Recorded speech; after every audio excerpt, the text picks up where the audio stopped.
Alright, good evening! Hello everyone! Alright. Yeah, hello Troll Kong! Hello. How are you doing today? And I finally started my stream a little earlier. Look at that. MacTendo, hello! Good to see you. How's your Wednesday? Yes, it's Wednesday today, isn't it? Yes, it is. Losing track of time. And very cool cat. Hello, welcome in. Good to see you. How are you doing?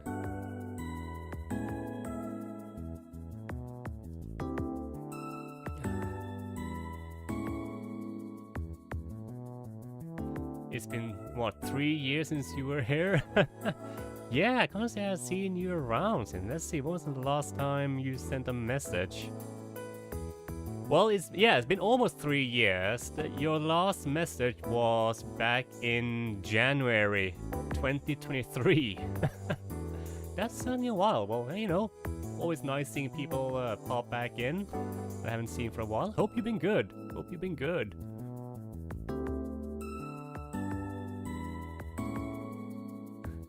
And Nordic Eden, hello there. Good to see you. How are you today?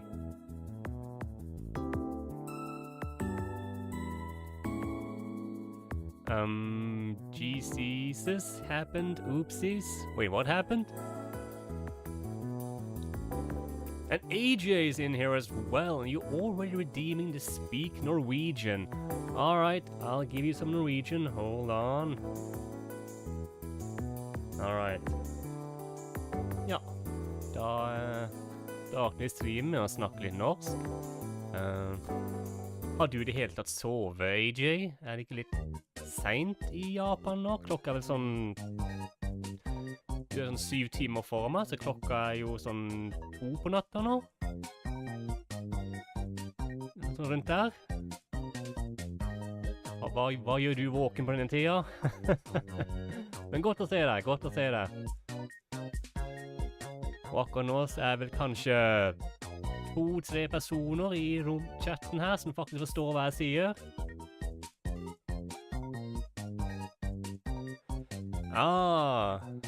Skjønner. Avgangseksamen. Skjønner. Ja. Fordi det høres kult ut. Donor kebab guy. Ja, jeg spiser en del kebab. Jeg har en del kebabshop rett ved. But that's it. That was all the Norwegian for now. I do eat a lot of kebabs. I have a kebab shop like just down the street. So I sometimes go there to get a kebab when I'm feeling lazy. But cool, Cat. I hope your exams went well. Important to get them good grades and diplomas.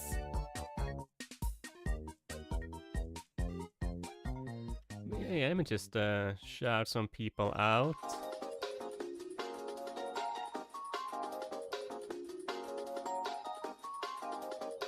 Nordic Eden, fellow Norwegian streamer. She plays a bit of everything. I've seen her play a lot of Zelda recently. I have been plotting all of my plans into 2 separate calendars, and I thought it was only one. I am Sherata. A wee bit. Sherata.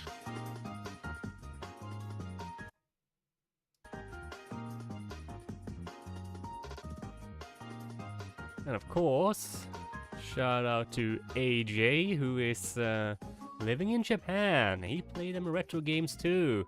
He likes Sonic. So check him out.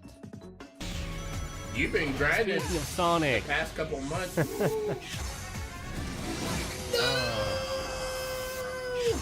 Try again. Yeah. That was insane. Gotta go fast. You've been grinding.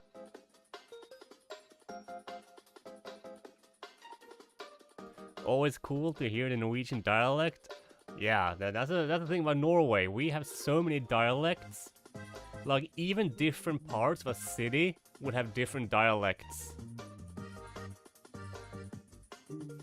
So, you know, if you study Norwegian and you know, you think you understand Norwegian, you come to the country and to visit, you'll quickly realize that the only people you'll probably be able to understand when they're speaking is probably the people living in the capital area. Because everywhere else, people speak with their own dialect. And it just sounds so different. Like, and some dialects even have like their own words for certain things. It's a mess.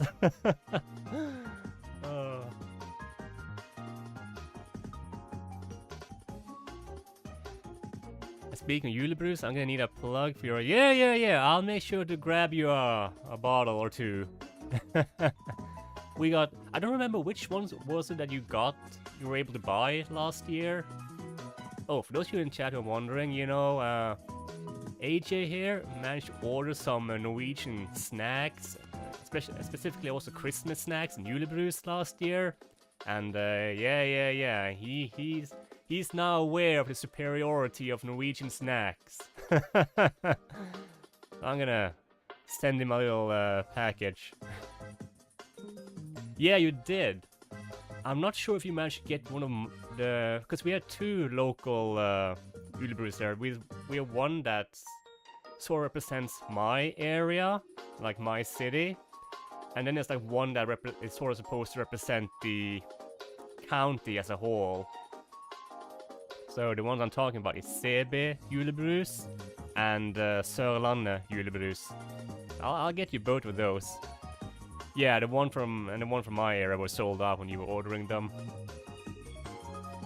Yeah, we're probably gonna see... I think julebrus is probably the first thing that pops up of all the Christmas snack. They usually sneak them in there by the end of September, early October, from what I've seen. The julebrus will start popping up. And then, you know, like mid-late October, all the Christmas snack and stuff will be out in the stores. Yeah, give me some of Japanese goodies. And the thing is, there's so much stuff in Japan, I don't know, you know, what to ask for. So I'll just trust you to, you know, find something cool. And then there's yeah, exactly. They release the julebrus, you know, in the middle of autumn, and then when December, Christmas comes around, they all sold out. Causing me to have a meltdown. Yeah. The SEGA julebrus, the one from my local area, was sold out pretty early. That was like early December. They were like, yeah, we're all sold out. We are not gonna be making any more. So, yeah. Luckily, they still had the other one. So, you know, the backup was still there. Got me. That's good. Glad to hear that. Yeah.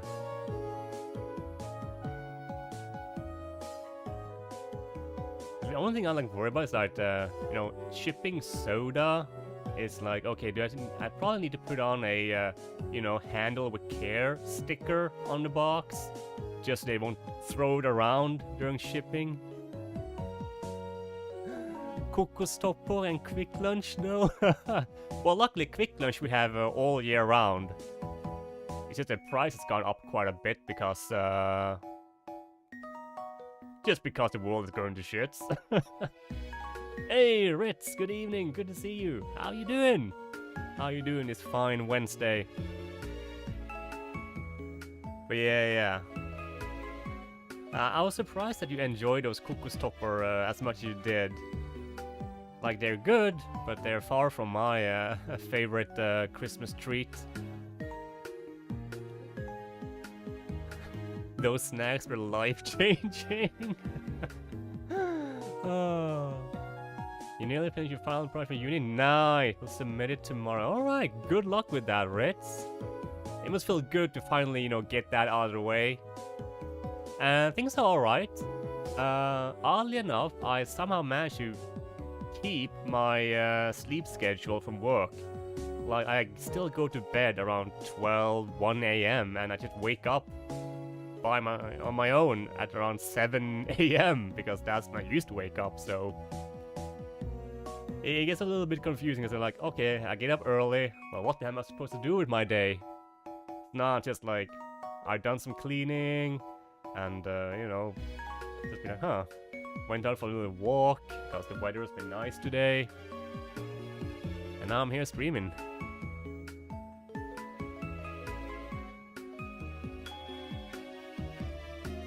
Good to stay in routine. Yeah. So, you know, if I can keep it, I guess, why not? Since that's like a routine I've been keeping for like 3 years now. The funny thing is, though, I think my body knows when it's like weekdays and weekend. Because on the weekends, I still stay up late and I sleep until like the afternoon hours. But as soon as the weekdays roll around, it just like flips. So, funny how the internal clock in your body works. And AJ! With the resub! No. Wait, didn't an alert pop up? I see it pop up in my chat here and... Ah! There we go! A little bit delayed. I was like, wait, why didn't no alert come up? Thank you so much for the resub. Appreciate that. 3 months for the kokostopper. And Eden, you be honest, you've eaten kokostopper only once in your life, and you're okay with that.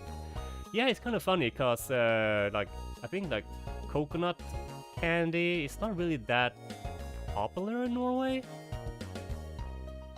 But they had 2 different variations of those kokostopper. They had the ones that just like coconut filling thing, and then they had the ones that had like chocolate on them. And AJ likes the one with chocolate. You know, can definitely see why they would be good. That little chocolate adds a little bit of, you know, extra fizz to it.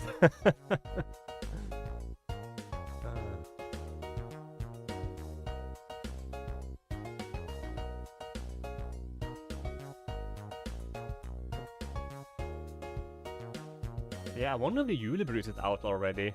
Because it is like, we are mid-September. Hold on, let me actually just double check that. I'm gonna check with the store website and see if they're up for sale. Let's see.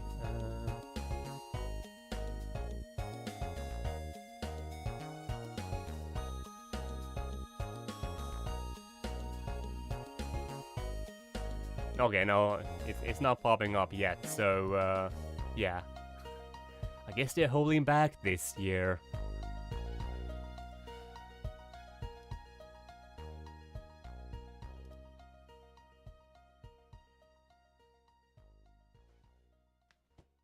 You're down for both this go-around? Because you love coconut. Alright. Yeah, I don't know if we have anything else that's like coconut flavored around Christmas time. We do have like some like coconut candy bars, like again covered with chocolate with like coconut cream filling. I think those are like sold internationally.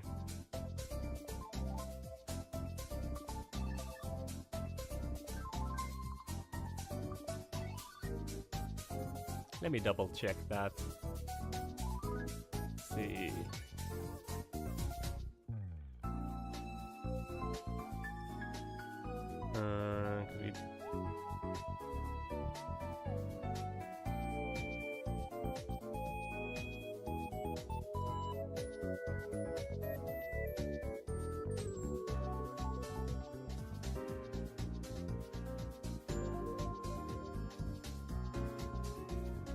The only coconut thing you like is kokosboller, but to balance it, I love those to an unhealthy degree. Oh yeah, the kokosboller! Right. Yeah.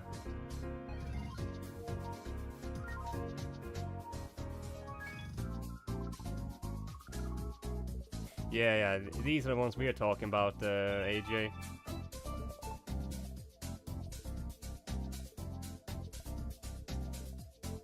These right here.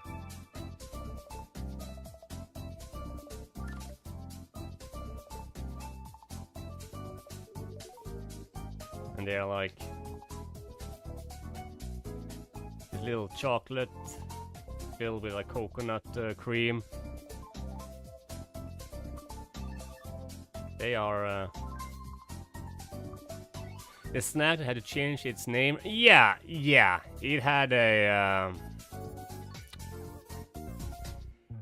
very different name like 20 years, just like 20 years ago.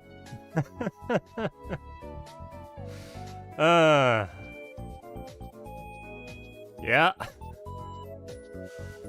And I think Eden knows what name I'm talking about. I'm actually honestly surprised when I think about how long they had that name.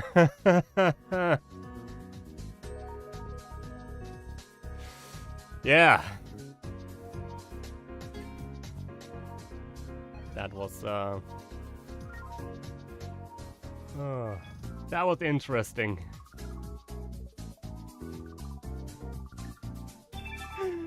You looked it up? Yeah.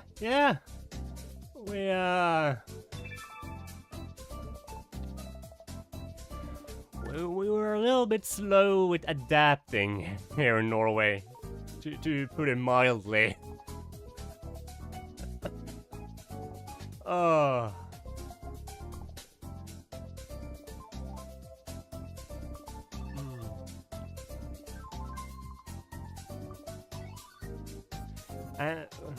And to be fair,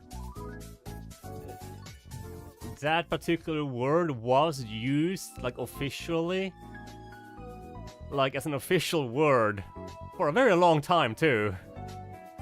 So it's only been like 20 so years probably since they actually said, okay, yeah, we probably shouldn't have that word officially anymore.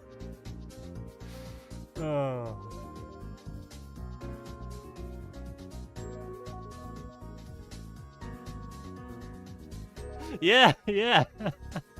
Just straight up the N-word. The Norwegian version of the N-word.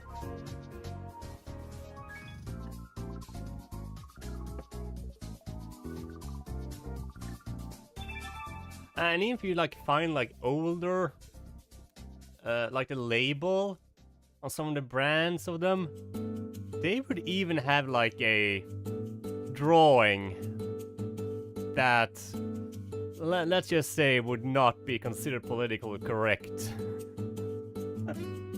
Yeah, I remember that as a kid, when I went to the store and we would buy them, that they would have that drawing on them. So, and that was like in the 90s.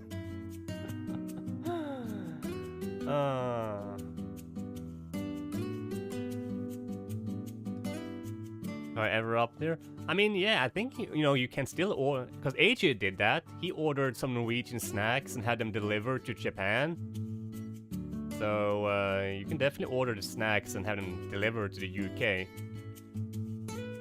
And right now, the Norwegian crown is pretty tanked, so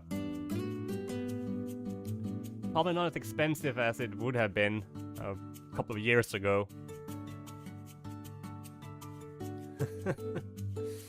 But yeah, it's interesting to see how the world has changed.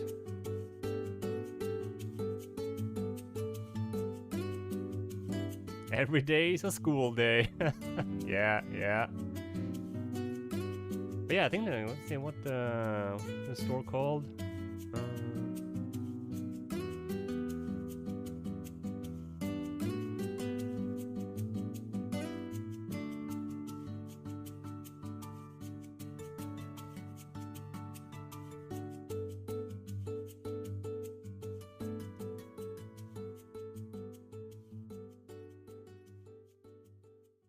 Do you remember what that site was called? Yeah, because I found this one. Can make it a little bit bigger. It says Norwegian food for Norwegians abroad. This is like, you know, for Norwegians that are like, oh my god, I miss my Norwegian food. I need my leverpostej, quick lunch. Stabburet makrell I tomat. Melkesjokolade and brown cheese. You know, the essentials for any Norwegian.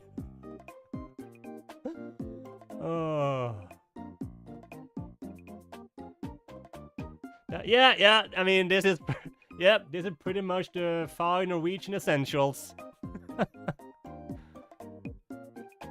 This is pretty on point. I can't argue with these recommendations.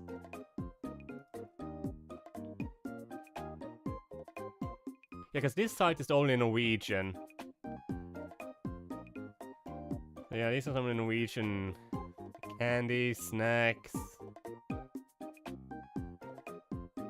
But the one you ordered from was actually like a foreign site. Let me see if I can find it.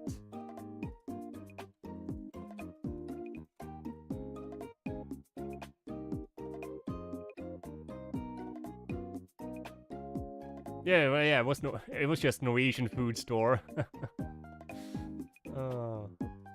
Keep it simple. Yeah. We deliver worldwide in 2 to 7 days. How long did it take for it to reach Japan? You remember that? Norway's best. Ah, yeah. There's a leverpostej and hold on. Leverpostej and quick lunch and milk and chocolate. Always on top. You know, the classic. Yeah. And brunost.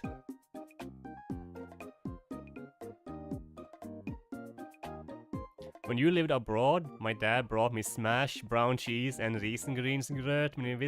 Nice. Where did you live abroad, if you don't mind me asking?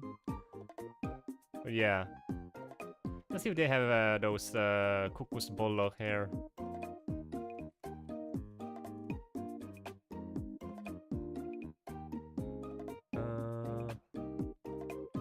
Oh, well, no, they don't have those. They have the kokostopper. Kokostopper with chocolate. Yeah. Holy shit, though, the price. Yeah. $10? That's about 10 US dollars. Or 10 euros for one. They are like half that price at least in the stores.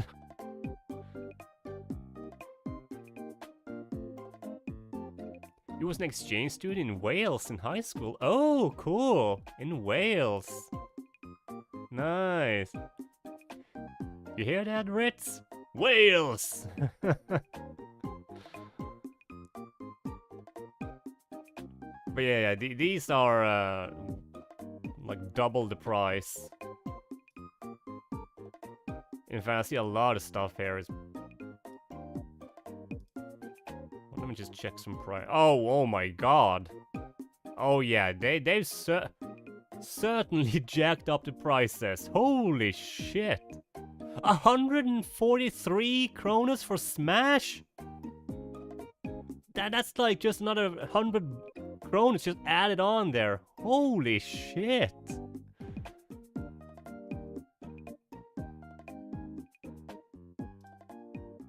This bag of chips, 92 kronas? These are like 35 in the stores.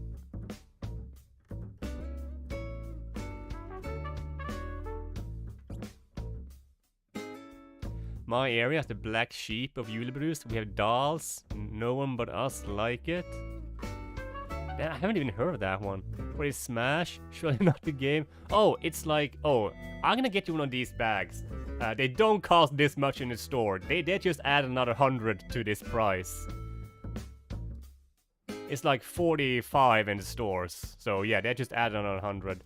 It's basically salt, like tortilla, corn chips in a way, that's coated with the chocolate.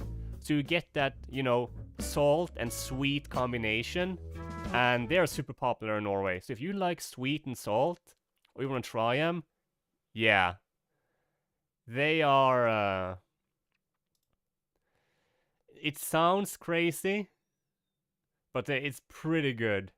And that's like even that's even like a wordplay and slogan here.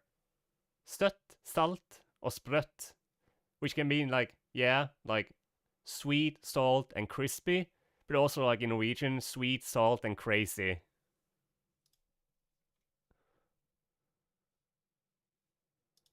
But holy shit, this store has oh yeah, 10% discount on shipping when you order over 2,000 krona. Well, with these prices, you ain't getting much. But hold on, let me just check Dahl's julebrus. Maybe I've seen it? I'm curious.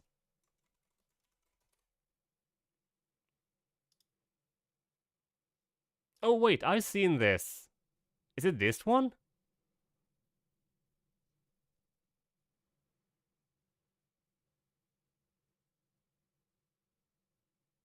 That's the one. I think I've seen this in the store. I recognize a little Santa guy. Yeah. I think I've seen this guy. Like, they put him on like the bottom shelf, like way in the corner at the bottom of the like refrigerator in the stores. Like, yeah, you know, if you're desperate, we have these. Bugles are the US version of those chips without the chocolate. Oh yeah, it might be. Yeah. Let me look over the...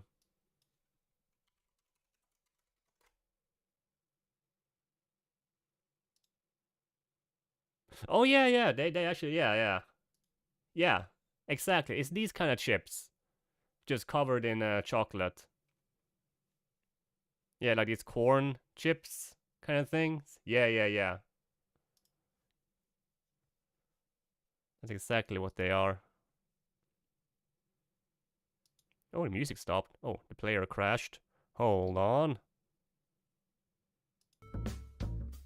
There we go.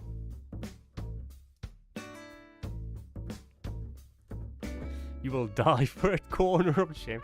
You know, if I do see them in the stores, Eden, I will, I'll give them a taste.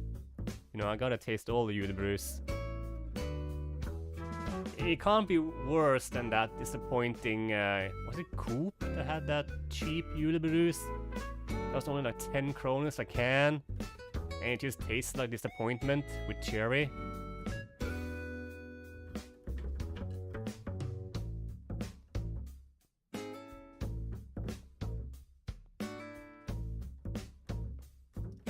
Do they even have it?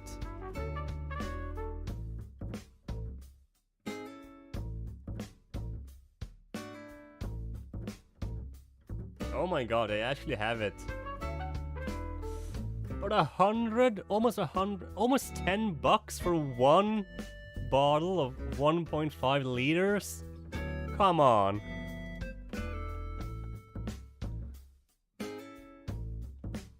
That's like triple the price.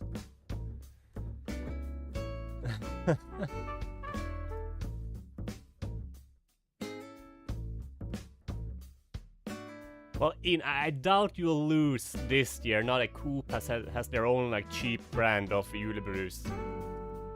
Cause I tried that one and boy, that was just like sugar water with some vague cherry or strawberry flavor added to it. I mean, it was only 10 kroner, so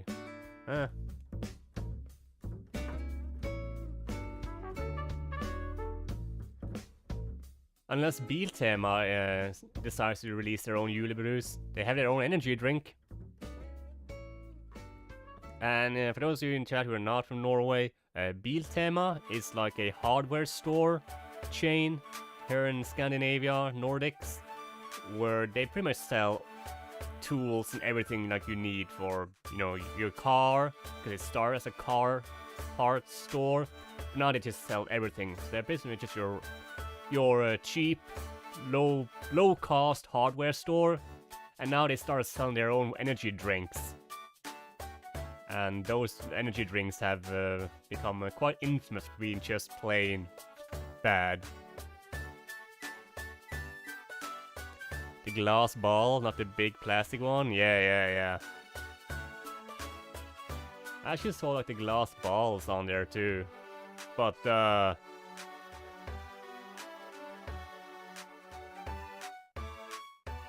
come on. This is 35 bucks 350 for a 6-pack of Dahl's Julebrews in glass bottles. That's... come on. No. Oh my god. This store is... yeah, it's easier to just find a Norwegian and have them send you goods. Hey, I appreciate the lurk, Toya. Appreciate that. Thank you. Yeah, some of these prices on there are terrifying.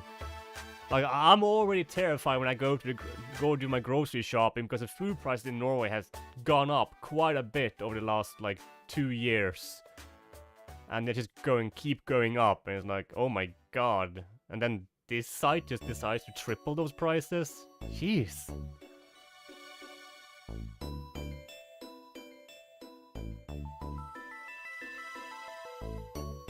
The company was talking about stopping the production of the glass balls, and the whole middle of Norway rioted. Oh. Yeah, you know, the local patriotism for your local Julebrews, you know, that is something Norwegian will fight over. Every year, families are torn apart because, you know, someone in the family likes a different kind of Julebrews. You know, you forget the racist uncle that shows up at the Christmas dinner and want to talk politics. No, and he's okay. But if you dare bring another region's Julebrews into this household, you're out! Oh.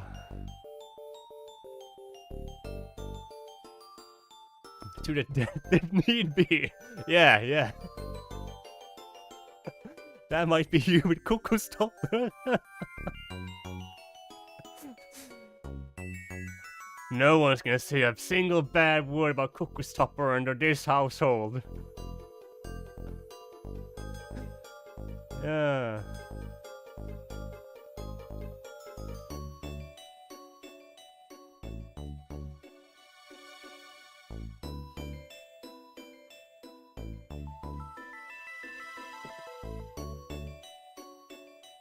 Oh yeah, that like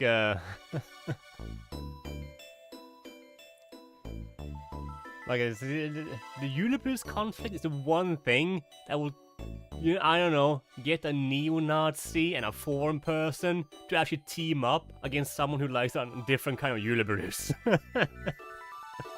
You know, it's always a discussion. Even like the local newspapers will write about, what is your Julebrews favorite, whatever, and it's like, Jesus Christ, the commentaries under those articles. Damn.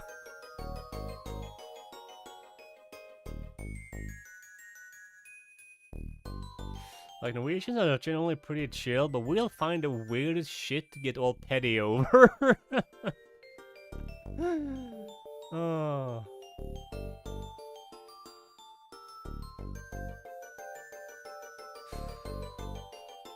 Oh.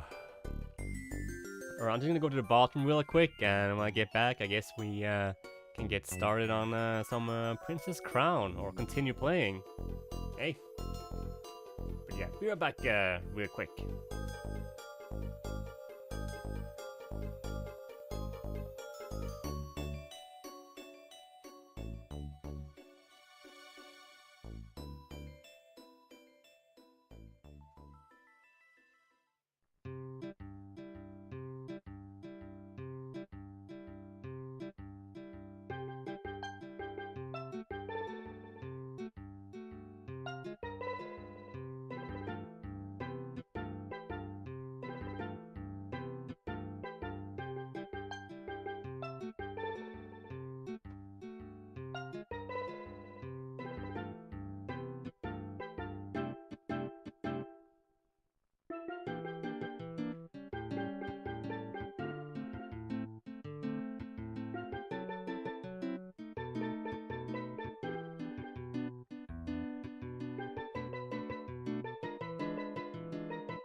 I'm just gonna open a window, it's so hot in here.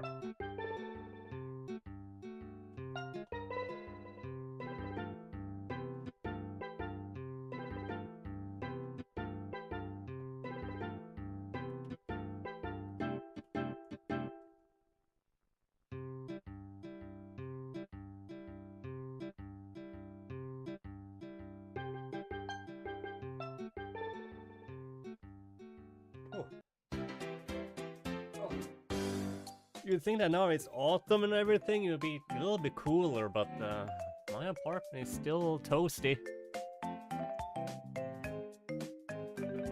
Alright, let's get into some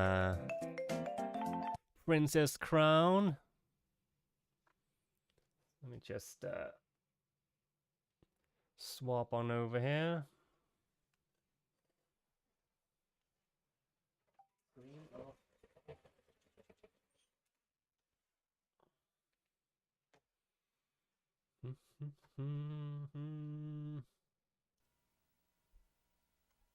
There we go.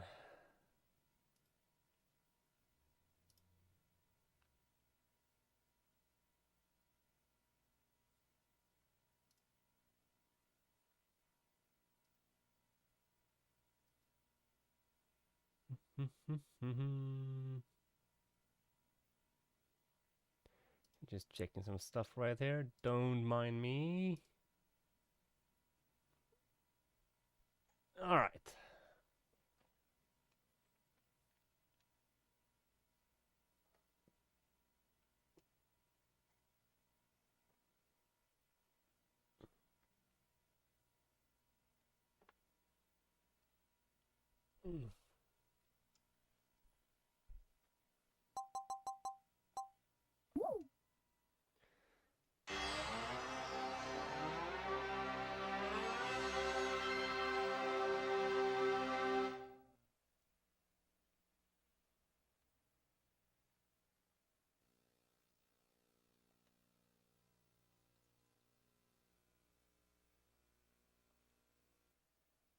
So yeah, last time we got to like what I believe is the final dungeon of this story or this book, the game for the princess. So let's see if we can finish that tonight.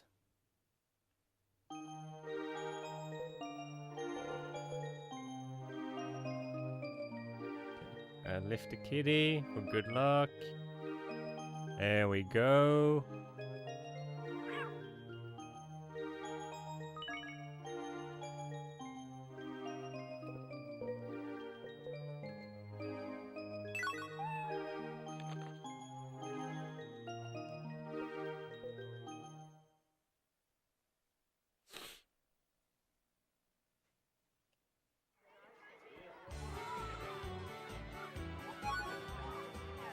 So yeah, I got a good amount of healing items now.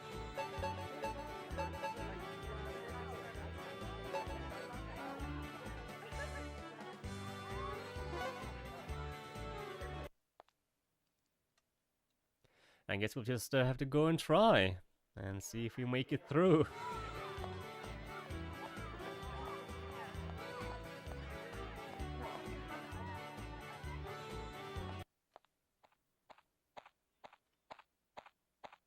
Quite a run too.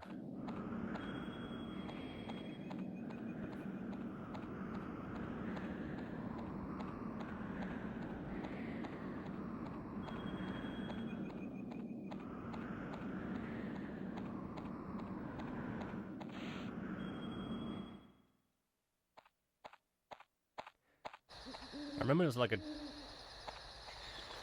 couple enemies along the way. Yeah. Oh, some goblins.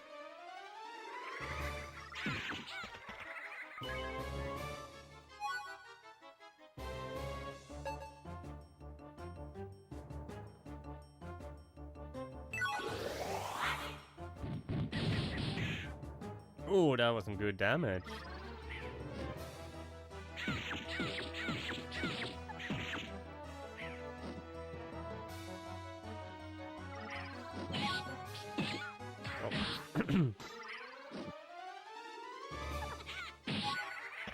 Come on. Where's all my stuff?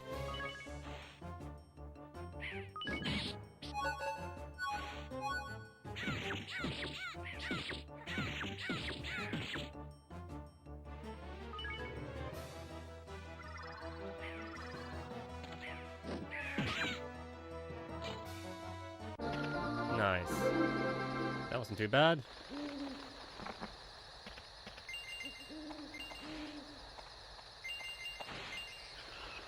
Okay, a new frying pan. I have soup spice. I don't need this. I'd rather replace the old frying pan, because you never know when it'll break. There we go.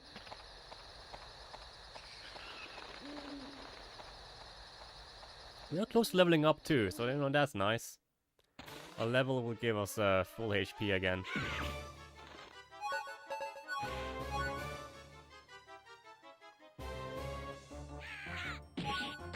My god, they reach.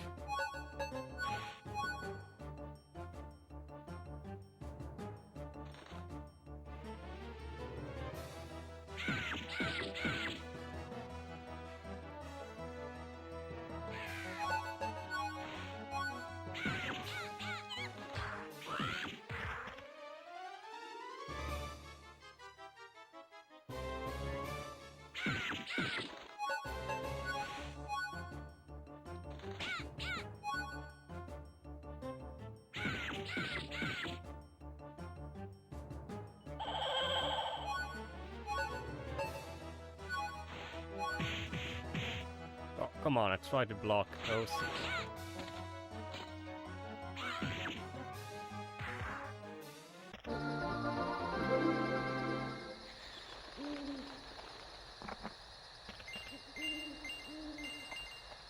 Well, we'll get our full HP back once we get a level.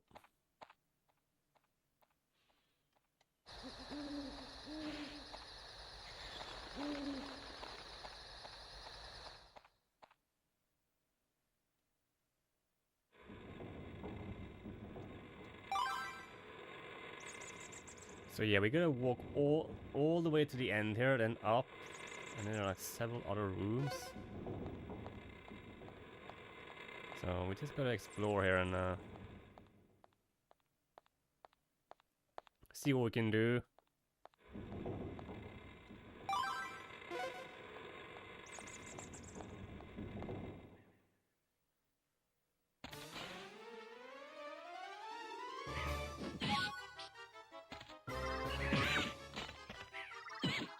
Oh my god.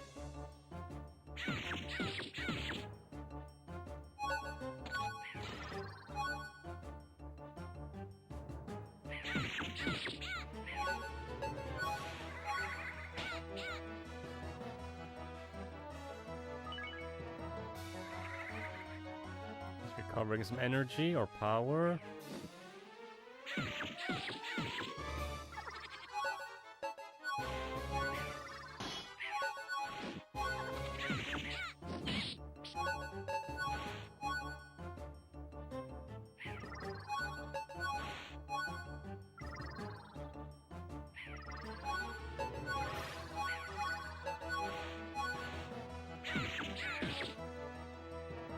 Got him.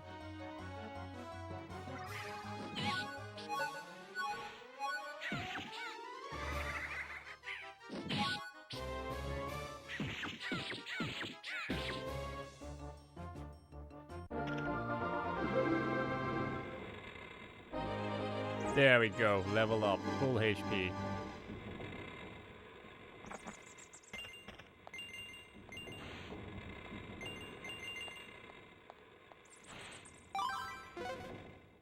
Okay, so what's inside these rooms?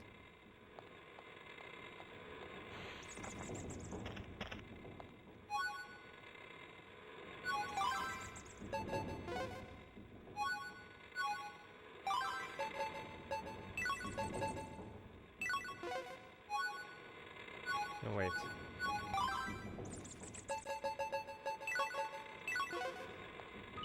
What is this potion? Oh, no knockback and easy combo for 20 seconds. Okay, that's pretty damn good.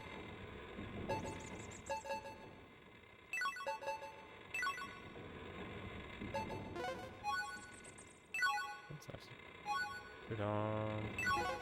Just say that for like a boss fight or something. Some tough enemy.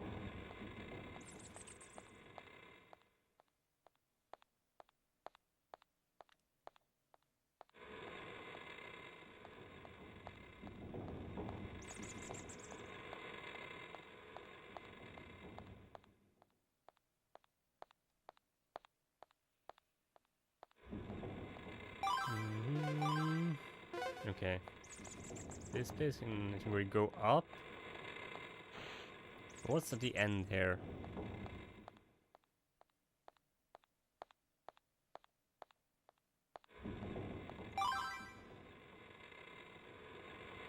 Oh, okay. So you can go up either end. Okay, that's good to know.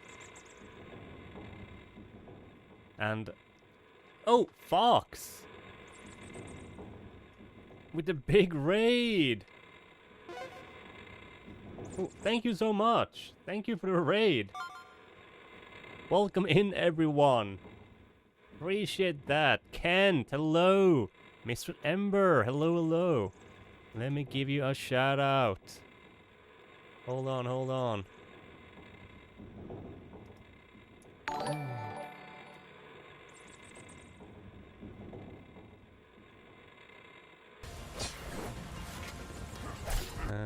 Wait, what? I love Zelda. There we go. Go check out Fox. What are you playing? You're playing some Armored Core. Oh, nice. I actually kind of missed the clip because I was looking over there. Ah, sorry. But yeah, I hope you had a good stream. Hello, everyone. Hello, hello. Welcome in. I'm Doan. I'm a Norwegian guy. And right now I'm playing Princess Crown on my SEGA Saturn. This game is awesome. I'm so glad they finally translated this game. Can't see what he's doing, so I'm just gonna...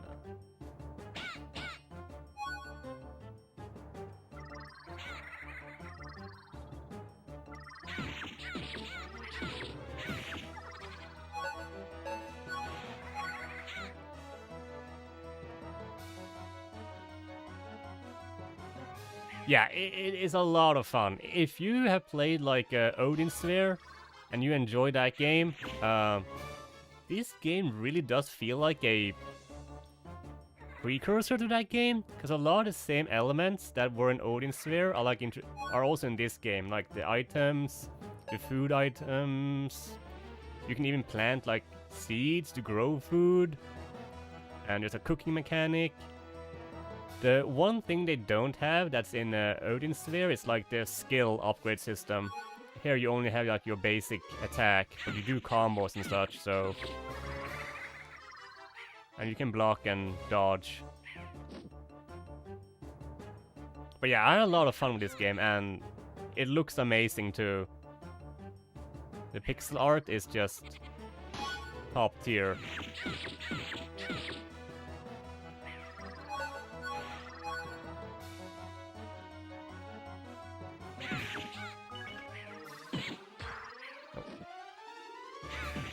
And right now I'm in like the final dungeon, I believe, for this particular story, for this character. Oh, come on, that's... Fucking hell, that's my items. That's all my healing items.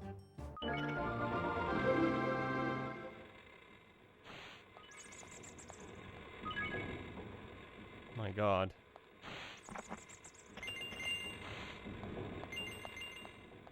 Whew. At least I got him back. But yeah, if you have a chance to play this game, I highly recommend it. Like the English fan translation of this game did come out this year, and I think you were able to run this game on an emulator. So you know. Oh, wait.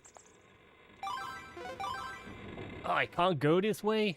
Wait, can I jump over? Oh, you can't jump while not in combat. Okay.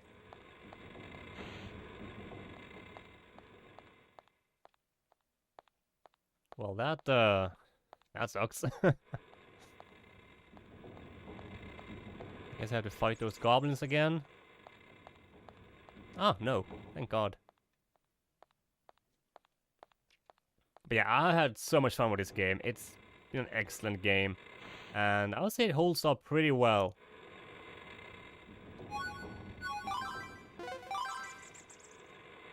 There can be some weird hitboxes and such, but overall, I'm having a good time. Right, so we have to go this way. Okay, so we go like up and down. Almost a beautiful... Oh, thank you.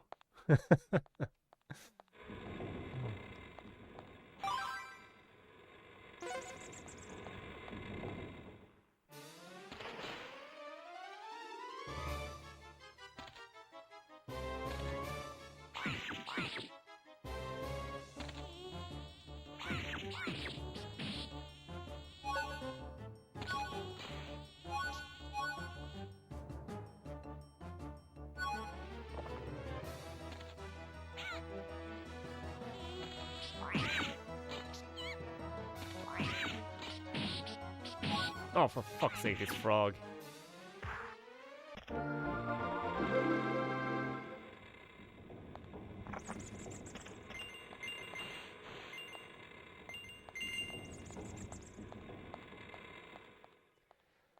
Yeah, I waited like 12 years to play this game. Because they started like the fan translation project like back in 2012, 13. And they just now finished it. Because apparently the fan translation community can't go one day without some drama. Okay. Do I go down? Yeah, I have to go down.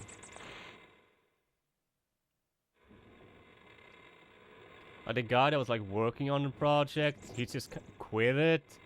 And then there was like some drama and he refused to give a different team his work. And then I think he sort of did eventually. But yeah, it was a whole thing.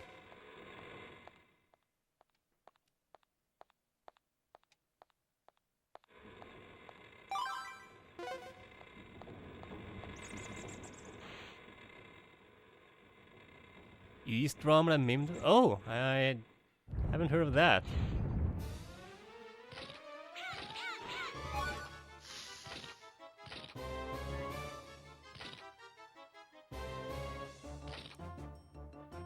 Okay, let me just okay.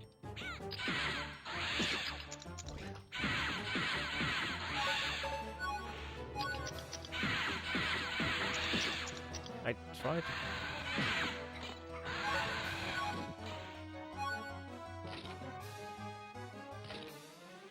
What was the East drama?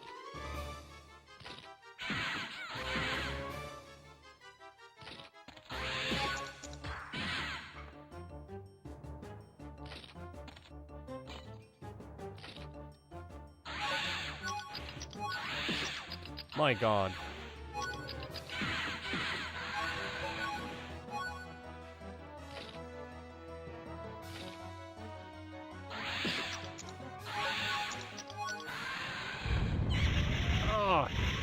Well, that's lovely. Okay. Just virgins being virgins, who cares? Yeah. I try to just stay clear of drama. Especially when it's like over stupid stuff. Which, you know, 99% of all drama internet is.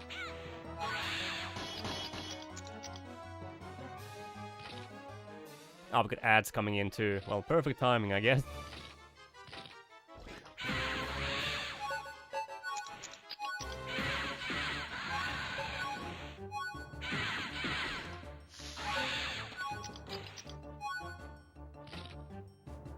Okay, he's almost dead.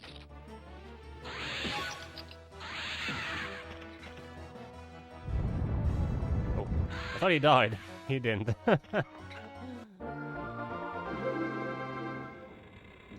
Not a bomb.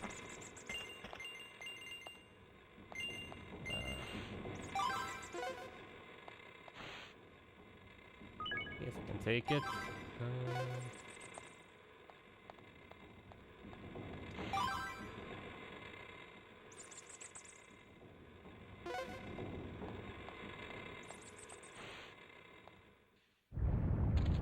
Oh my god, he respawned?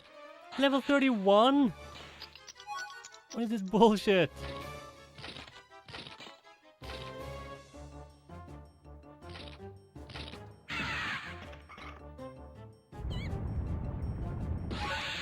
That's the bullshit they're doing. Okay, you know what? Let's try this bomb on him.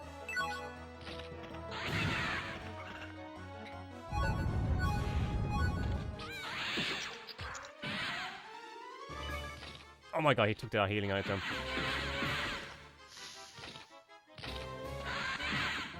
Oh my god. Jesus!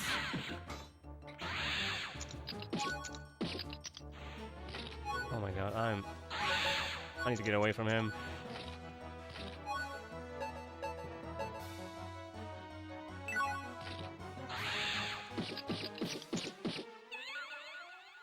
Oh, fucking hell. He got me. Oh. Wow, that was an unlucky timing. And yeah, this is one of those, you know, old school type of games. You die, you gotta reload from the previous save. There is no checkpoints. You just gotta do everything all over again. And we have ads. Ah, dying an ad break. Look at that. Classic.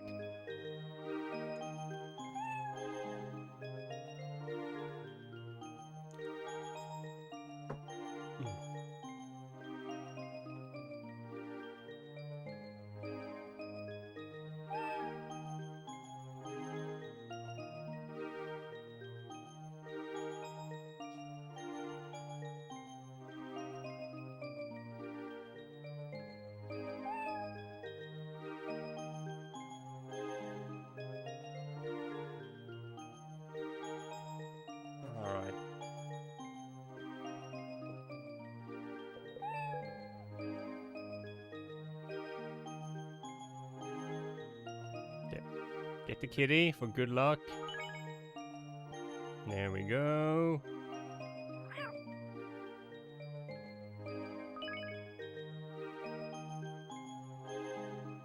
I'll just wait for the ad break to be over.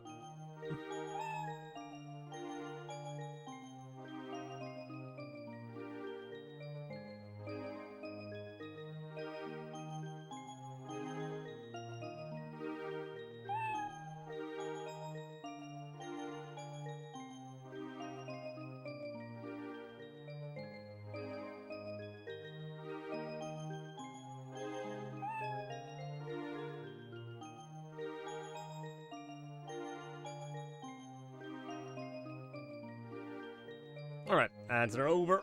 Let's continue. Huh.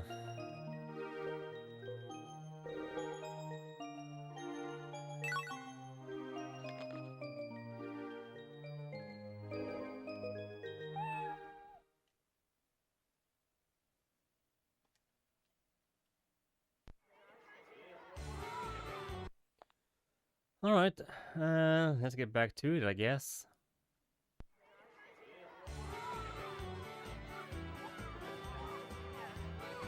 I don't know if there's like any like side content I can do, like a side quest maybe, just to get a few more levels. Let's see.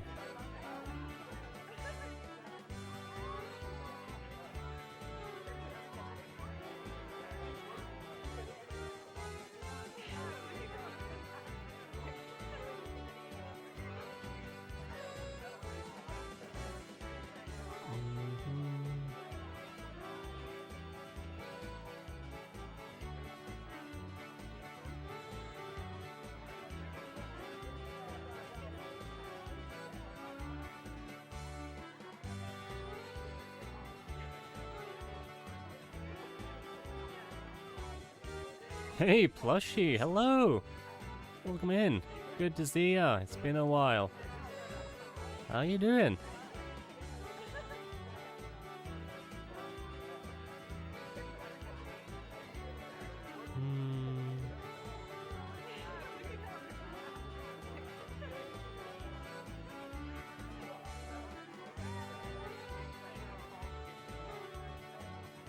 Konbanwa, yes.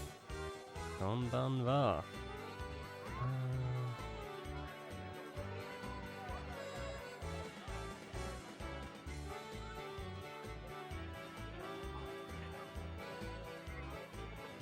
Doing good? Same here, same here. Well, I lost my job, but other than that, you know, things are pretty good.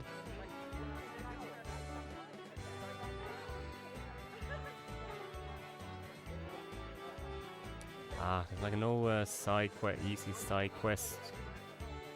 I guess this game's a little bit too niche for that.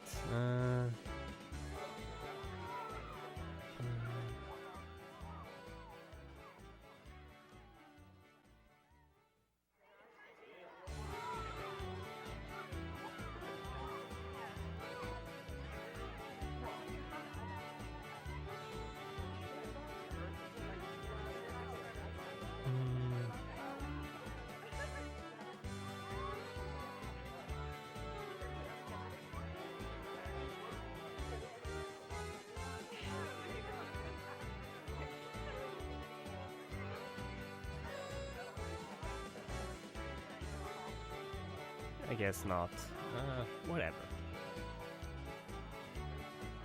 Yeah, kinda sucked because I had that job for like 3 years now, but oh well. Back to it.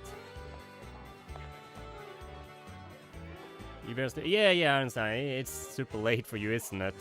I guess it's like 3 a.m., 2 a.m. for you.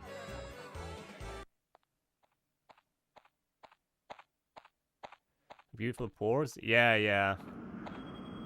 A lot of the games that were on the Dreamcast are actually better on the Dreamcast than they were on the ports. Grandia 2 is an example. Sonic Adventure, also a great example. But this game was never ported. This is a Saturn game. It was for Japan only, but it got an English translation this year. 4 a.m. Yeah, I understand. You better go get some sleep.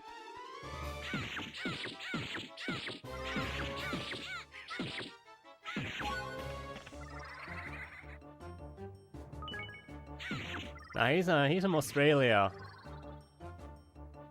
But AJ in chat here is from Japan.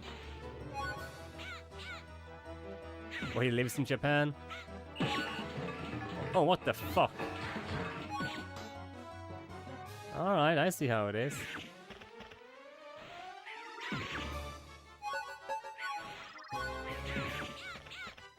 Internship? Oh, nice! Congrats!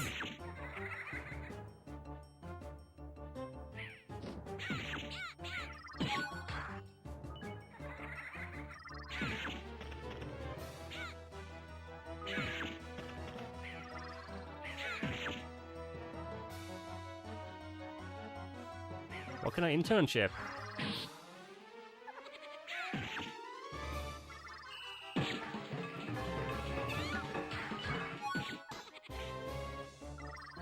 Okay. Oh, screw that. There we go. Anna wants to code. Hello. Thank you for the follow. Appreciate that. Welcome in. Are my alerts not working? Or is it just slow? Don't see the alerts pop up.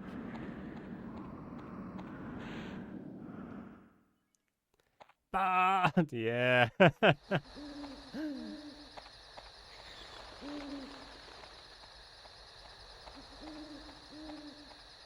Hello, Lurker, but hope everyone's days are good. Yeah. I'm having a good evening. Enjoying this game. Trying to beat this storyline. Getting wrecked by giant dodo birds. I appreciate a lurk. Lurkers are welcome. Lurk as much as you like. Ooh.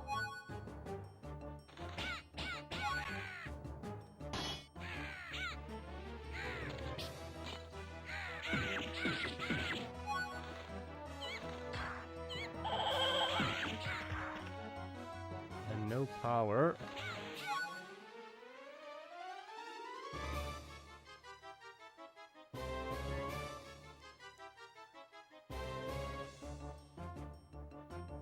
A foreign language correspondence for Japanese, English, German, and Spanish.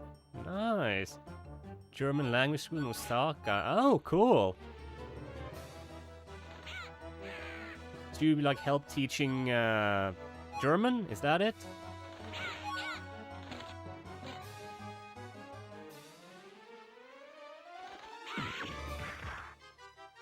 Oh, corn.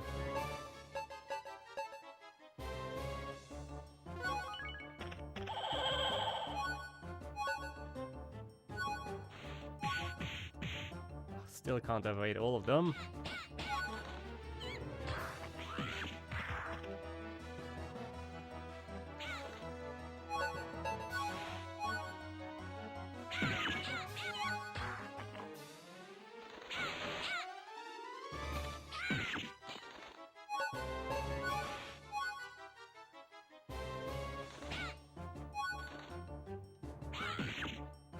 There we finally go.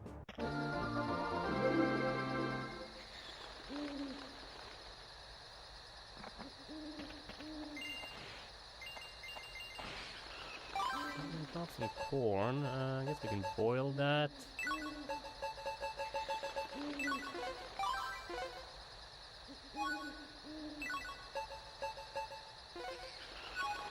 Alright, I gotta have the soup spice with me too.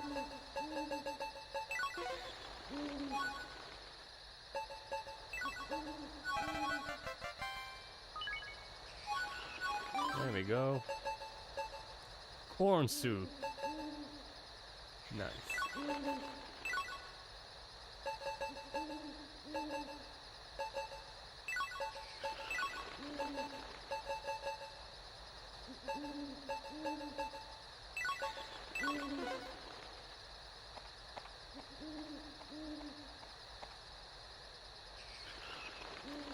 Yeah, for sure, for sure. Ultimate, nice. Nice. Sounds like a win-win.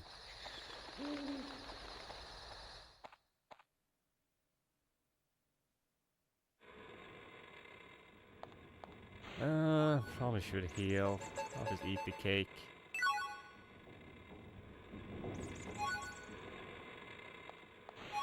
Yeah, that doesn't heal much.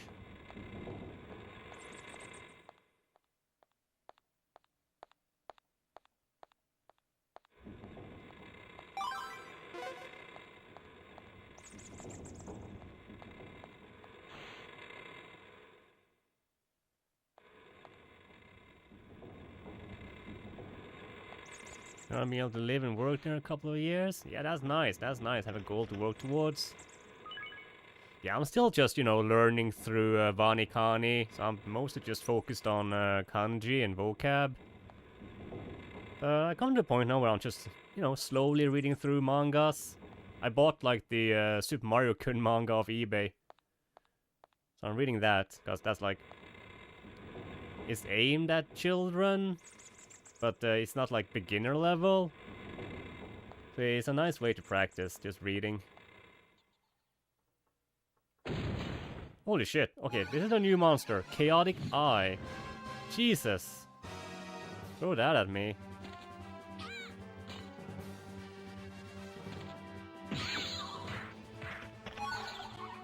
Drop some Excuse me?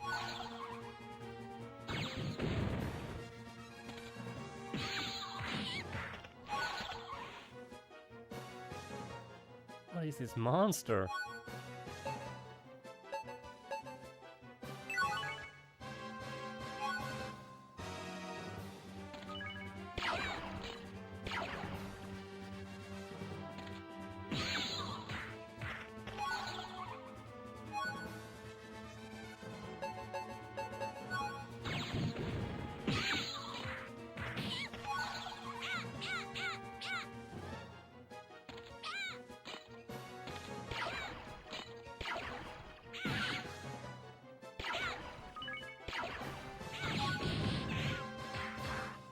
Christ.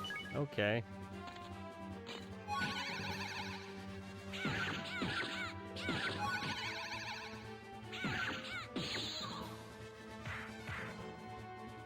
Interesting design. Holy shit.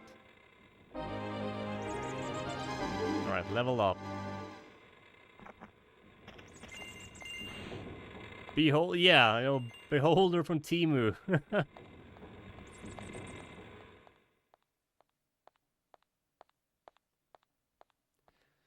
Oh, Dragon Quest 3, nice. Yeah, I have that game on the Super Nintendo. I bought that, 4 and 5 in Japanese. I'm thinking about playing them.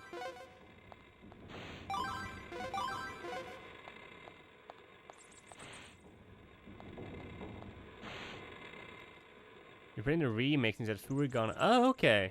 Yeah. That's right, the remake is out. I still haven't gotten that one. Okay, so I remember I had to go up here. This place was like a maze. And they want me to go this way. It was going, yeah. I've been meaning to get them. I was hoping that, you know, I could get all of them, like 1, 2, and 3 remake on the Switch too. But then, you know, Nintendo went and did this thing where it's like, yeah, no, it's gonna be Game Key cards instead.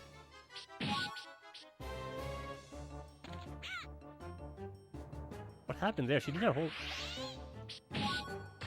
Wait, what the hell? I'm not pressing anything. Did my controller bug out?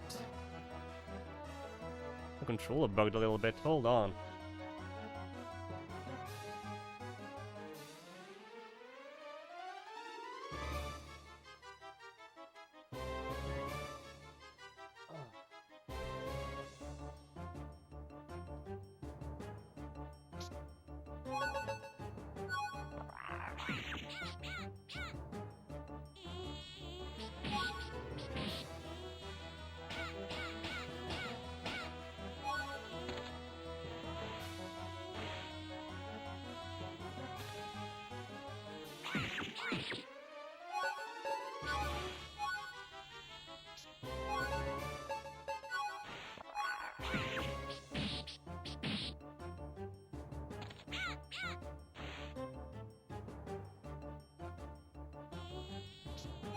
Yeah.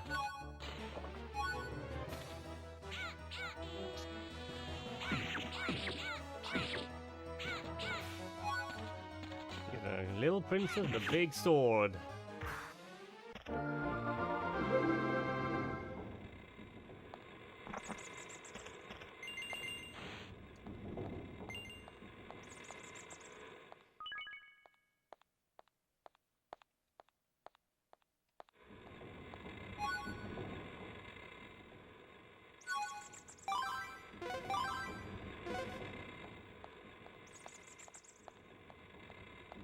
Yeah, I had to go down here and up the other end.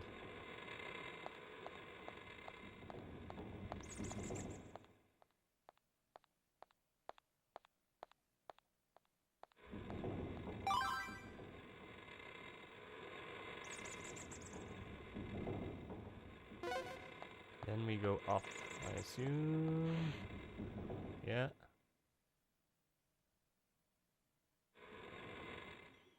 You never finished the trial. Oh, I haven't even played that. But this is made by the same people that made Odin Sphere. So if you play that game, then this is like a precursor to that.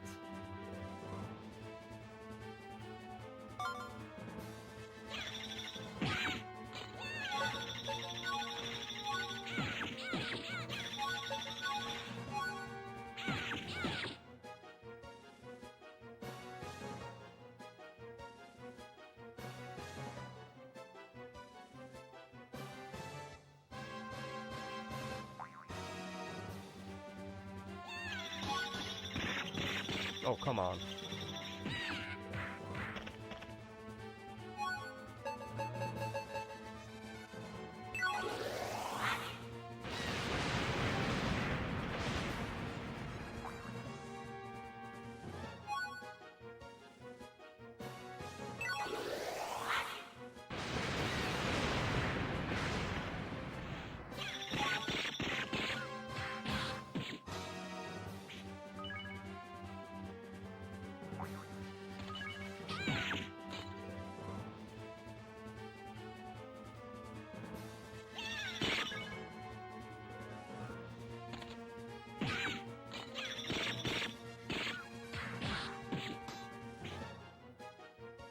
attacks are so annoying.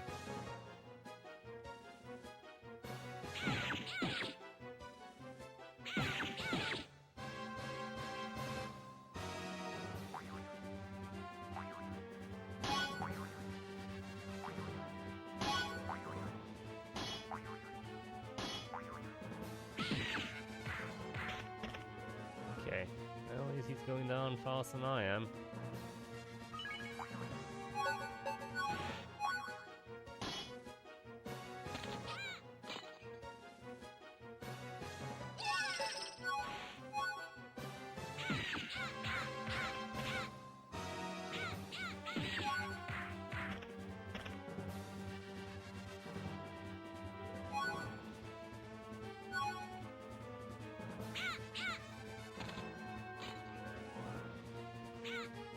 My god.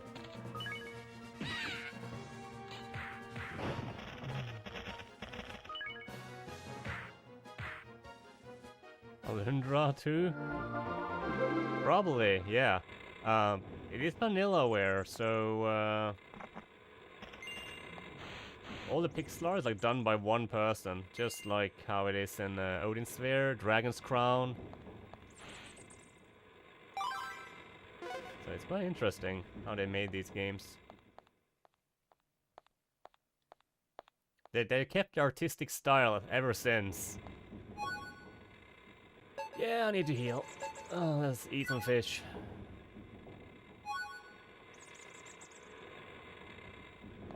Good enough.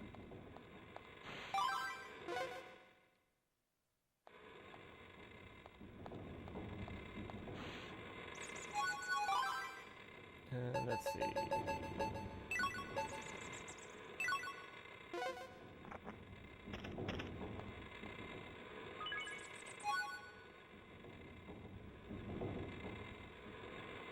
Read of love. I guess it can be nice to have as a backup.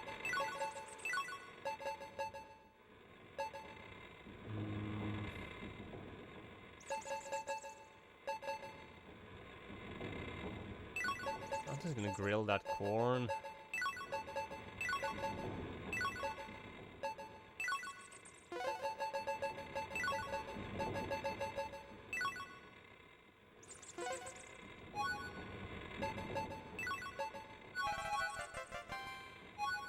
There we go.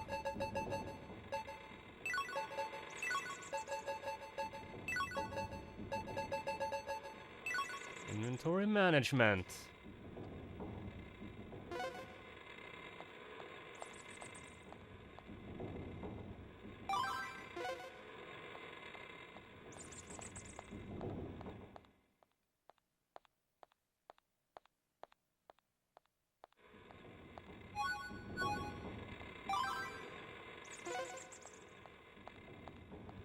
I hope this is the right way.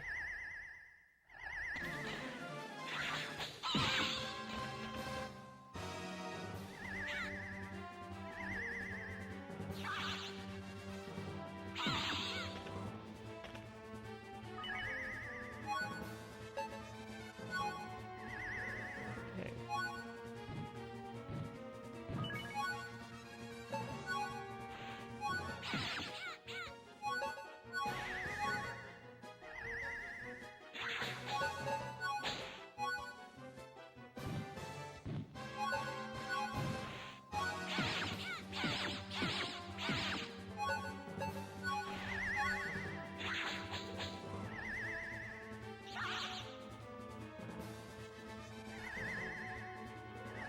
Yeah, this is probably the final level for this character story. There are several other characters to play as. Oh my god.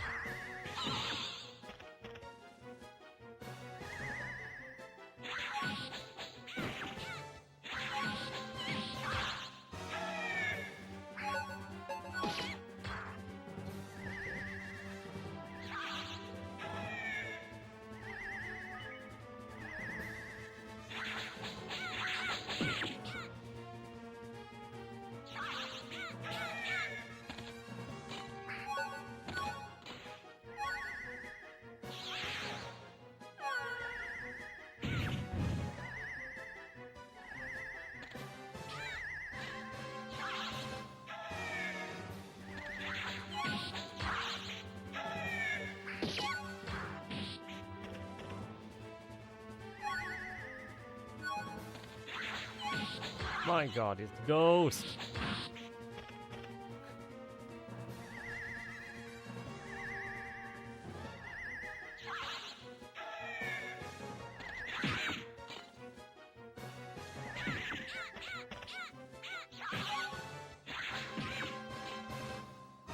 Okay, 1 HP left. Jesus. Yeah. Oh, they're annoying. I gotta eat again. I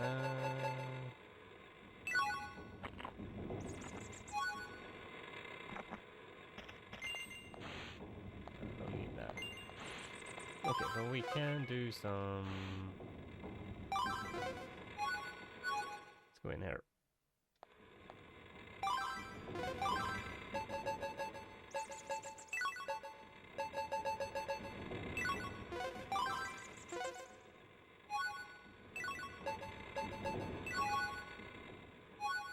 There we go, got ourselves a magic stone. Those are neato.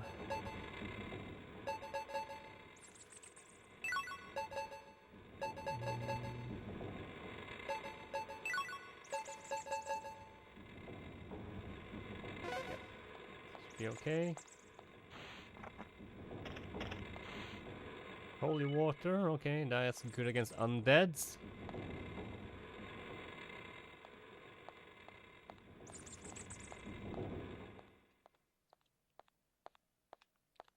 At least I'm making progress now.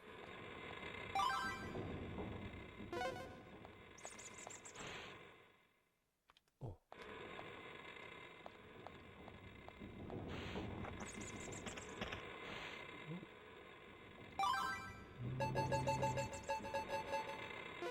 I already have plenty of those.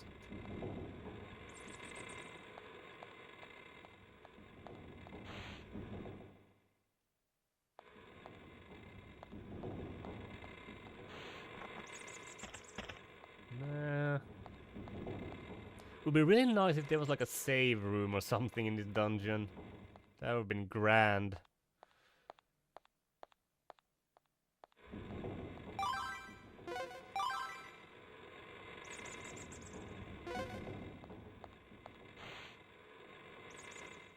Hey, creature! Hello!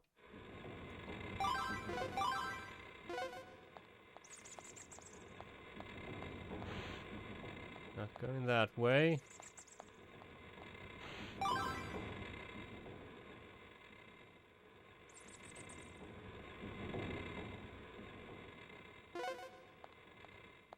Where's this gonna lead me?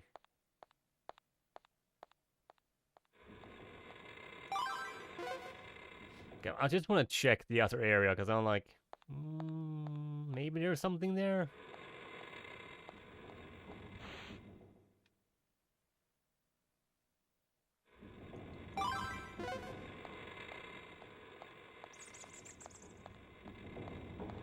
Let's see what's actually this way.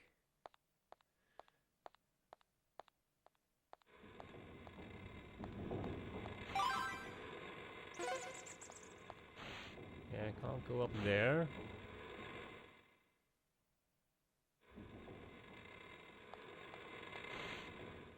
Top room.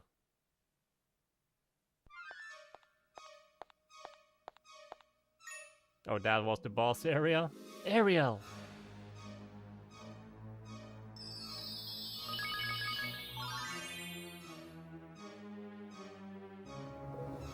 You! What have you done to my sister? Just look at you, Gradriel, all covered in bruises. Even when you were little, you were more interested in jousting matches and poetry.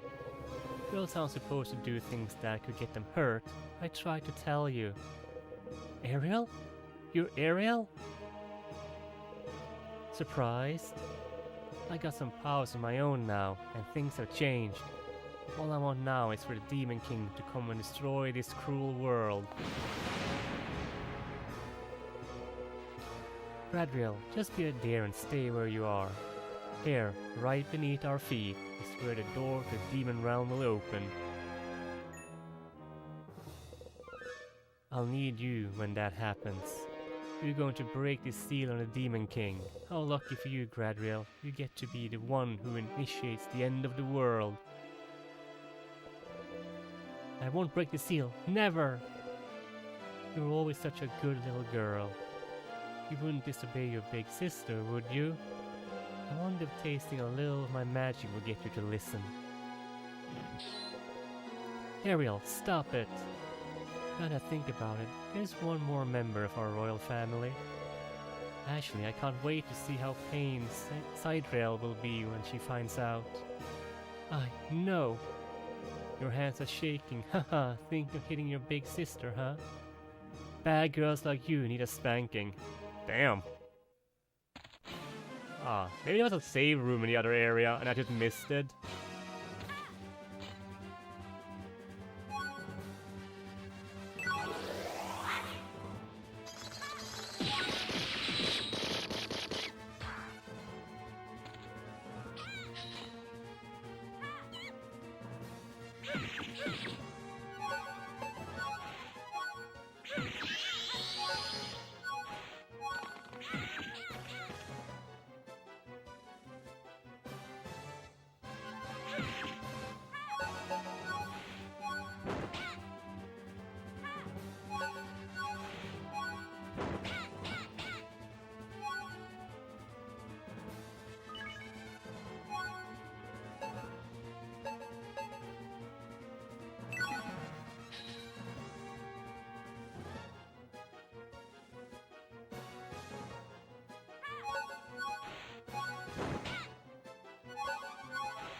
There we go.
Recover my power.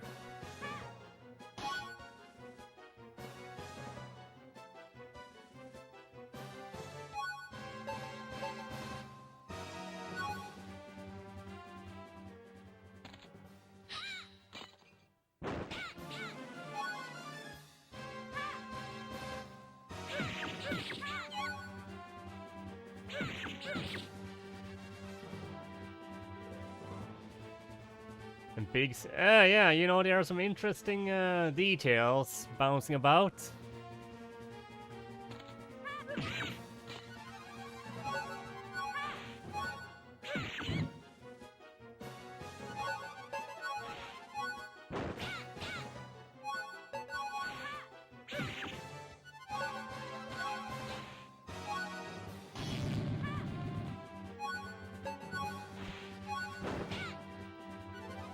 Blocks a lot.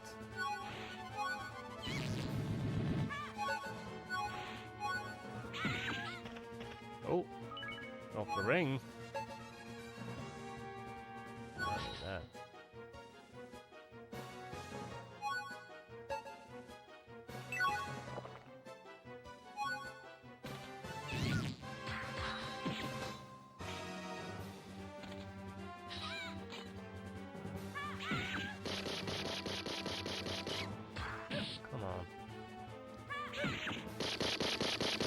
trying to block it.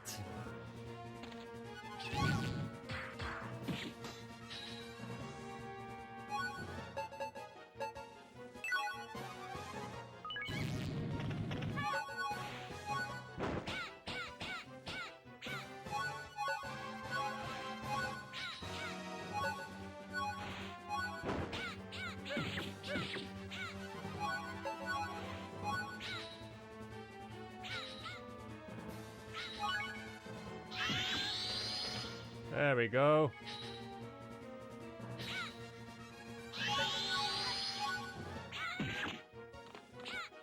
Alright, we got her.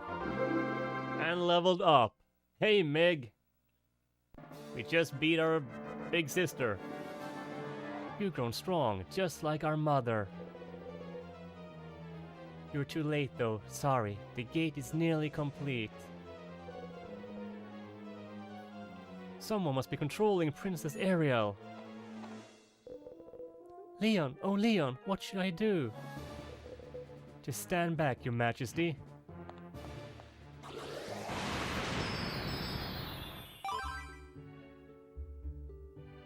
Oh, that was easy. He just shows up, does his thing, and like, my work here is done.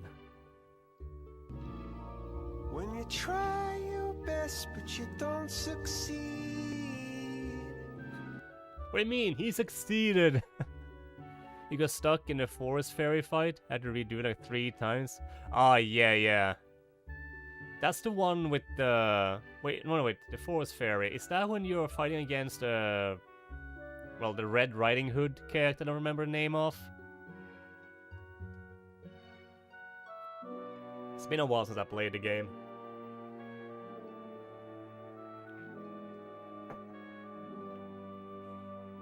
Couldn't you do that in the beginning of the game, Leon?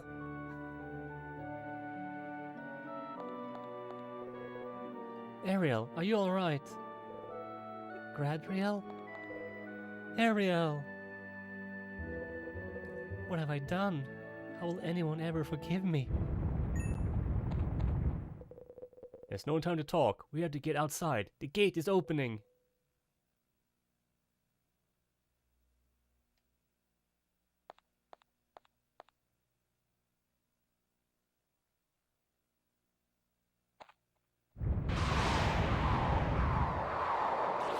Here comes Satan!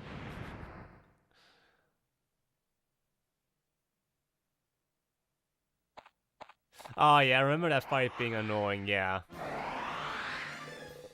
I don't remember what I did. I remember I had a nice build to counter her. But yeah, it is an annoying fight. The demons have come through the gate. They're headed for the castle. They're going to attack it. Leon, I'm going to borrow your horse. Please take care of my sister. Your Majesty, your objective is to revive the Demon King. You'll probably go after Princess Sidrel.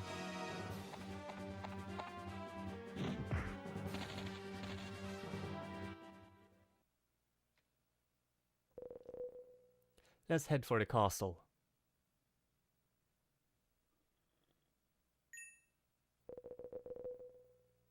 I sense an exorbitant level of evil magic.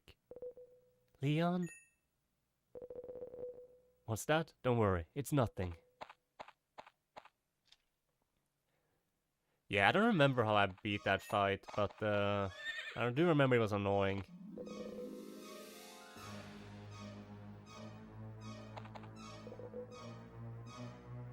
Are you alright? What's wrong, Your Majesty? Are those people? The castle is straight up ahead. Let's hurry.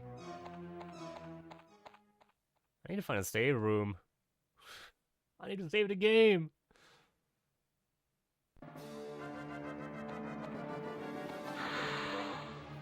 Queen Gradriel, you're safe.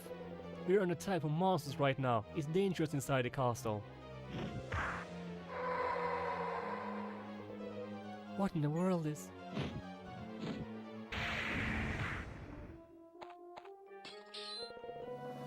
You're going to regret that.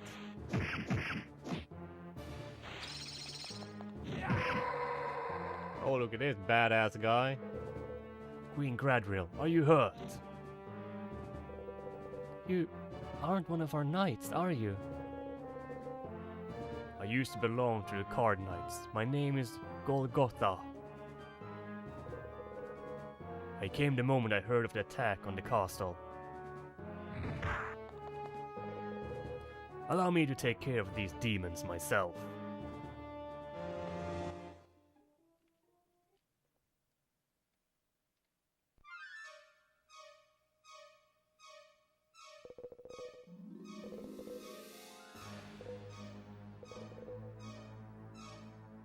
Alright, we can't leave. I do know that there's supposedly a place here I can save.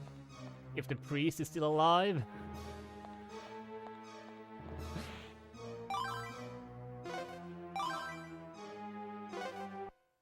Is it in here? No, he wasn't on the ground floor. Nope.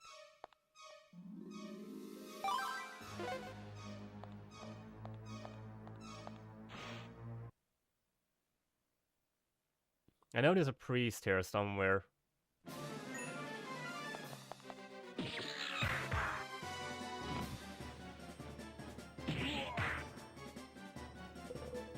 Filthy monster. Are you hurt? I'll be fine, thank you, sir. Just tonight, are you alright? Your Highness, you come back. We've been so worried about you. Princess Ariel is alright. Sidrel is still in her room on the 4th floor. Here comes some more. The nerve of these monsters. He just charges in. Just leave this to me. Go get Princess Sidrel and hide.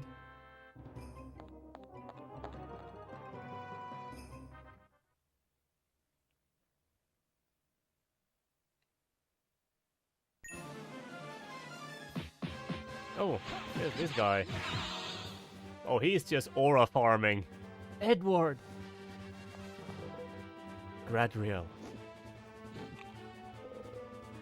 You're the queen. I knew I had heard that name somewhere before.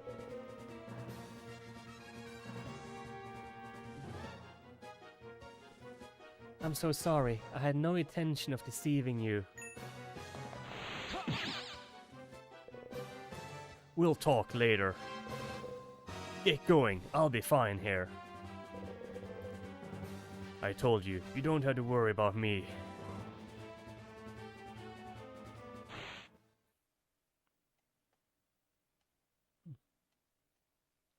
Can I save the game soon?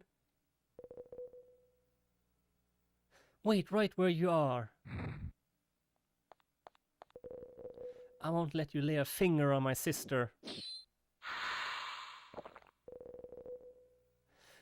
You must be in the royal family too.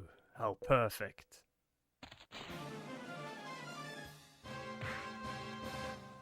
Skolg.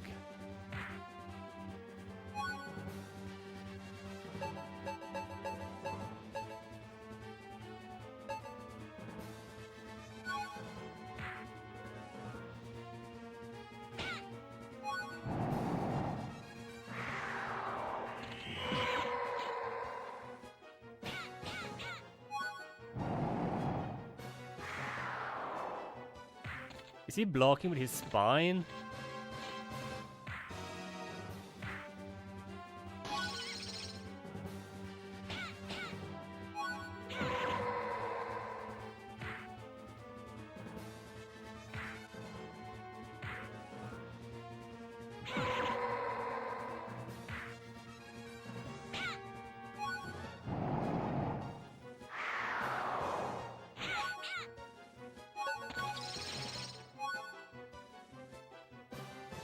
He's just annoying to fight.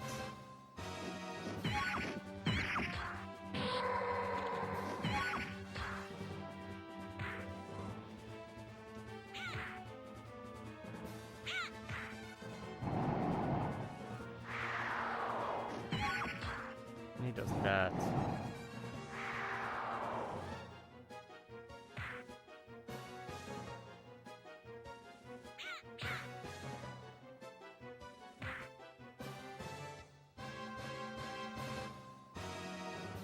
Yeah, I'm gonna have him come to me. Is he gonna do that? No, he's gonna...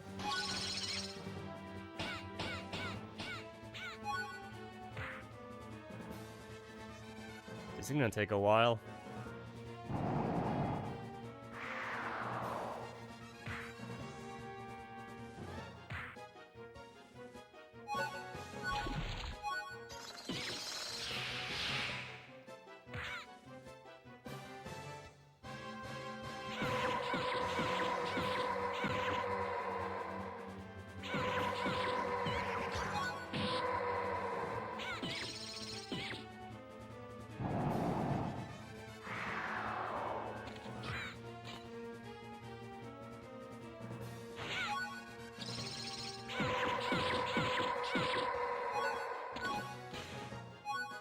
Hey, Tin Man!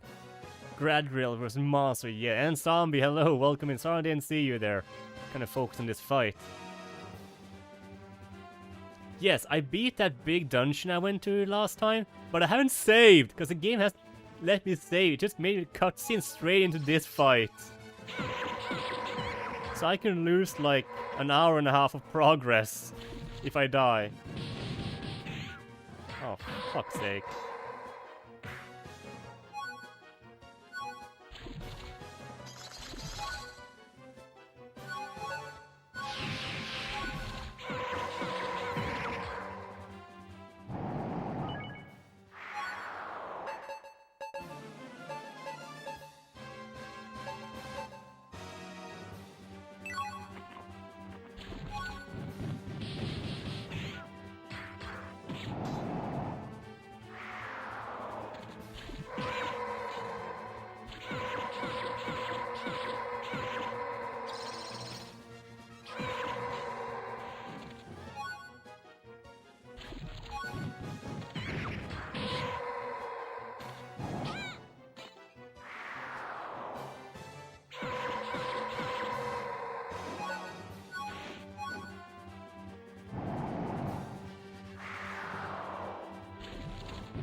He's just spamming magic now.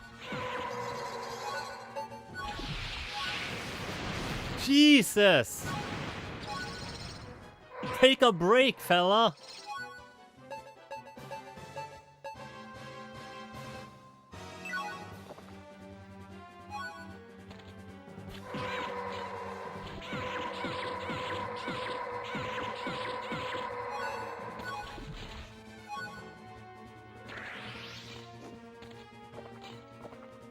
Oh my god! Did he just heal up?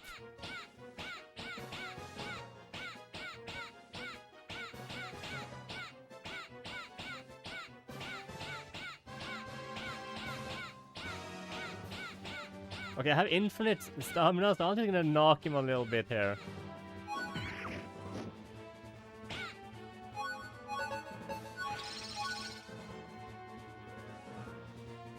He just healed up. Almost full HP.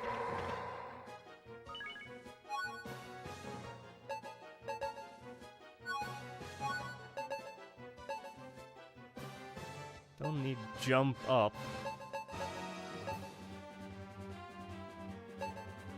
Maybe I do.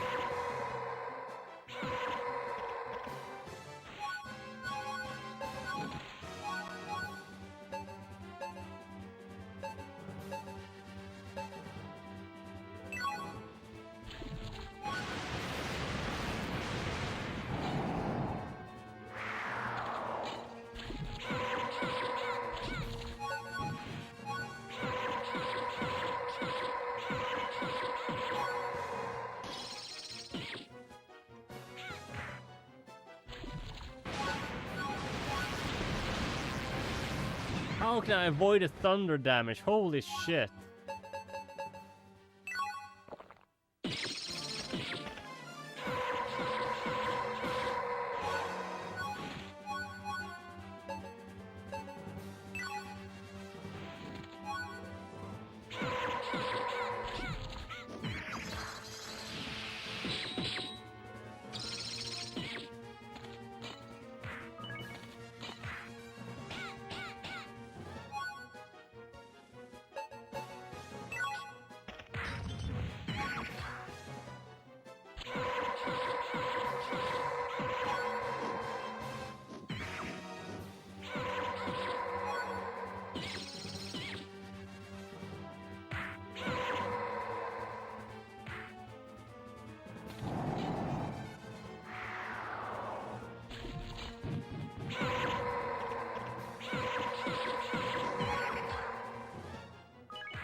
What did you drop there?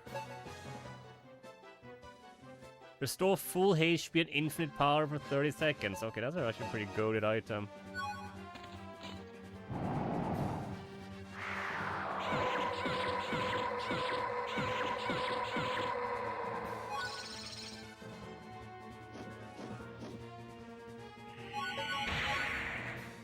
What the hell did he do there? Holy shit.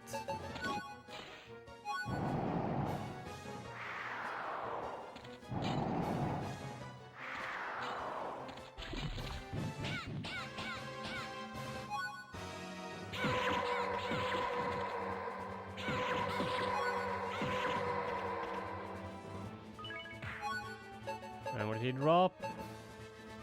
No knockback and easy combo for 20 seconds.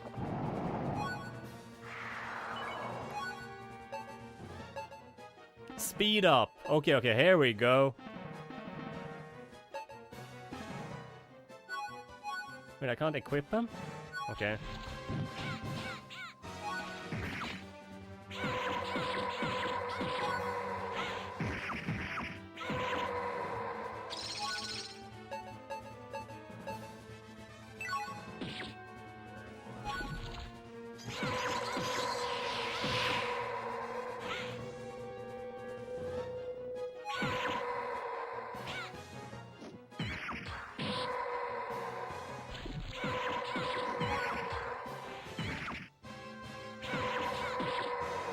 Finally! Holy shit! This is some Evangelion type shit! Oh. It seems you're no ordinary princess. You fight well, but not well enough. Oh, she just blocked the thunder, eh? Can I save now? Sidrel. Your Majesty, the demon captured Sidrel and went to the balcony.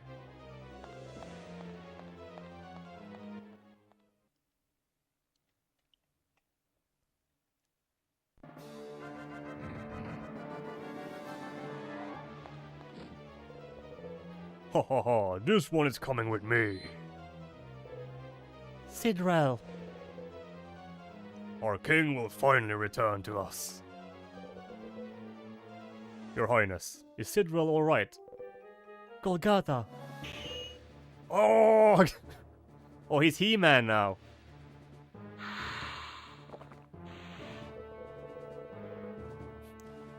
If the princess' life is worth anything to you, you better not come any closer.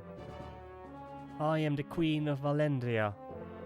Let go my sister and take me instead. Queen Gradriel, no! So you're the queen. This girl will be enough to break the seal of the Demon King. You, however, I can kill right now.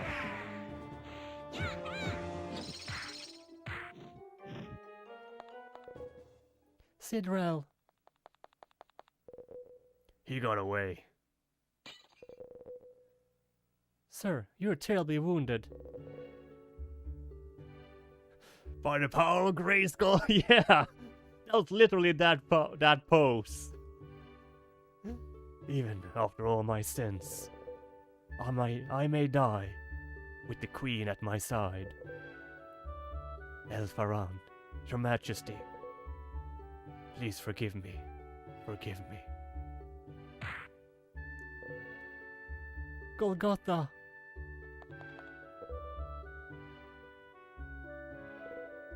He's gone. Did he die fighting as a knight? He sacrificed himself to save my life. He did? Father.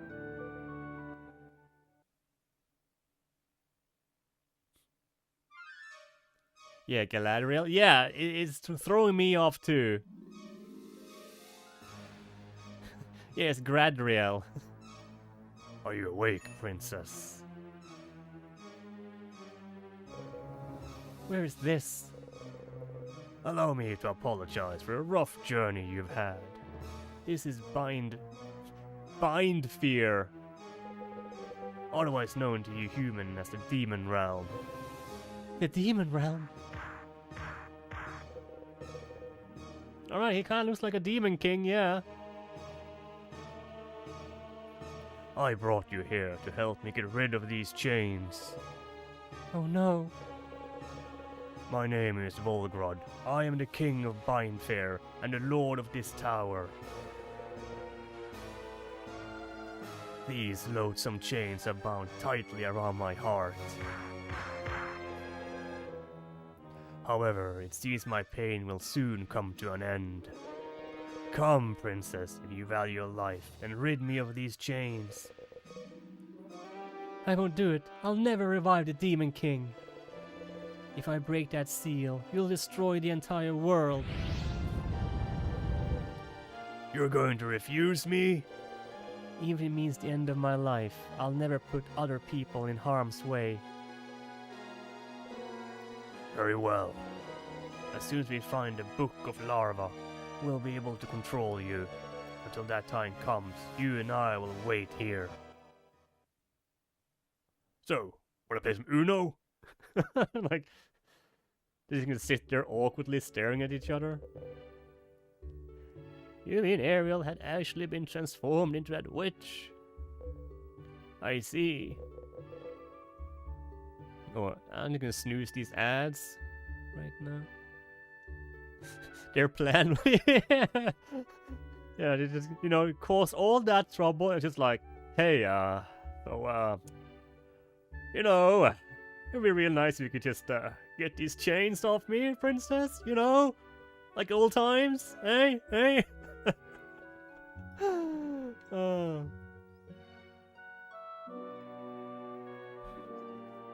The princess said no. What do you mean she said no? She ain't gonna do it. Well, fuck, I didn't plan for this. Oh yeah, he's like the top tier magician or sorcerer in this world. You can tell by his beard. Oh, Ariel, I was afraid she had found a book. About that book, Chester and I. What else do you know about it? Little other than it is to be feared. It turns whoever touches it into an agent working for a revival of the Demon King. 25 years ago, it took control of Golgotha and led us into that war with the demon horde. When the war was over, I hid it in a place where I thought nobody would ever find it. Right behind my bookshelf.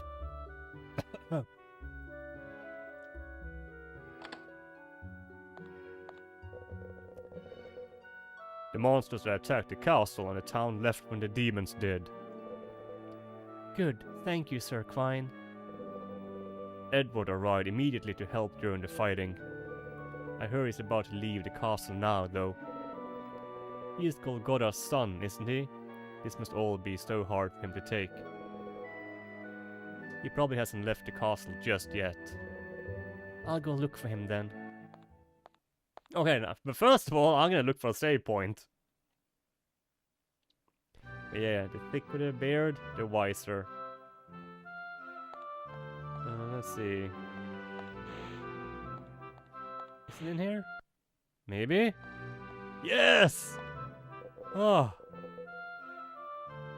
Yeah. Save. Double save. Oh sure, less than an hour progress. I like how the game doesn't count actual game time, just how much you've sort of progressed. It was 10 hours and I loaded the game like 2 hours ago and I was like, yeah, it's been less than an hour. Alright, we're gonna have ourselves a little ad break. So, you know, let's run those ads and then we'll continue. But yeah, you know, are you really sure you want to save all your progress? Are you sure you don't want to do everything over again, huh? Come on, do it again. But yeah, let's run some ads and I'll be right back. So 5-minute break, everyone. Go stretch your legs, Go to the bathroom if you need to, grab a snack, drink. I definitely need to refill my glass. So yeah, see you guys in 5 minutes.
Alright.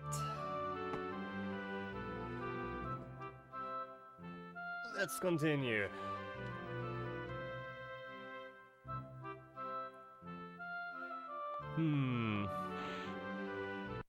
Where could he be, you think?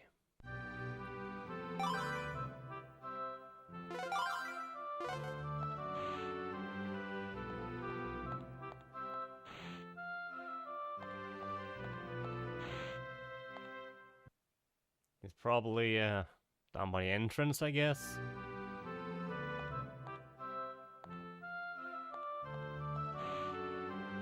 Are you guys seeing him? Yeah. Gotta make some improvements to security around here. Also.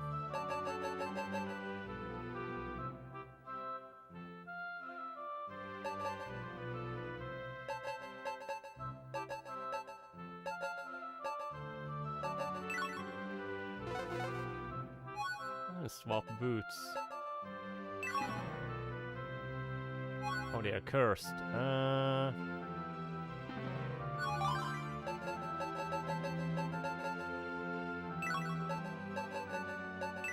That's why I couldn't change.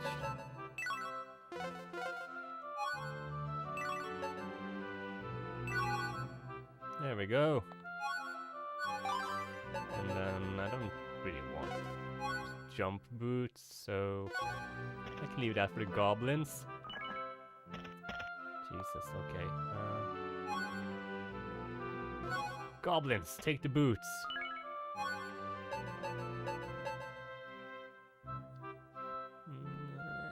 Nah, not really worth it.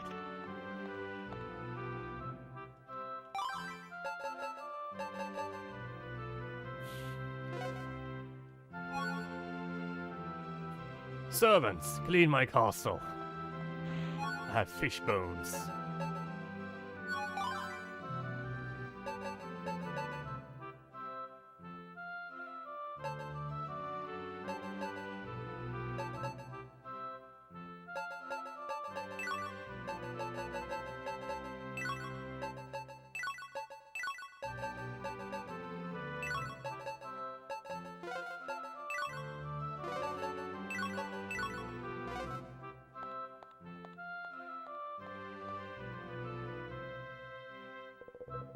Dear mother, please look after Cinderella.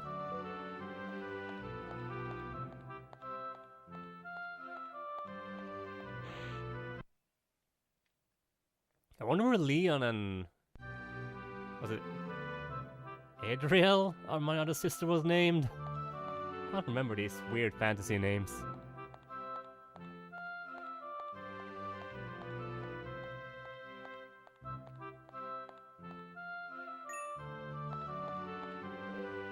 Edward, I want to thank you for coming to help us. I'm glad I could help. It turns out that for all those years, your father was watching over the castle. Honestly, I don't think I know what to do with myself anymore.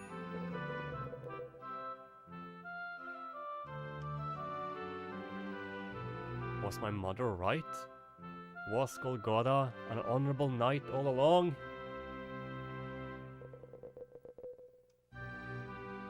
What he did 25 years ago, he only did because of a magic spell. It had nothing to do with what was in his heart. Then how come he never told me? It's hard to say. I'm leaving to go see Hindel. The same Hindel you talked about that night by the lake? Yes, Hindel is a dragon, and supposedly he can tell people anything they want to know. If anyone can tell me what my father was really thinking, it's him. I see. Your Highness, let me apologize for not addressing you properly before. You don't have to say that, Edward. Besides, my journey isn't finished yet. I want you to think of me only as a traveler named Gradriel. And Gradriel is the only thing I want you to call me. As you wish, Gradriel. Farewell. Take care, Edward.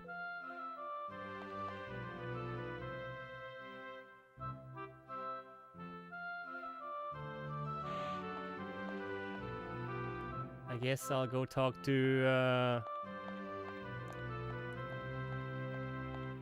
Merlin again? I don't know, I can't remember his name. Beardy wizard guy. Gestonai or something like that.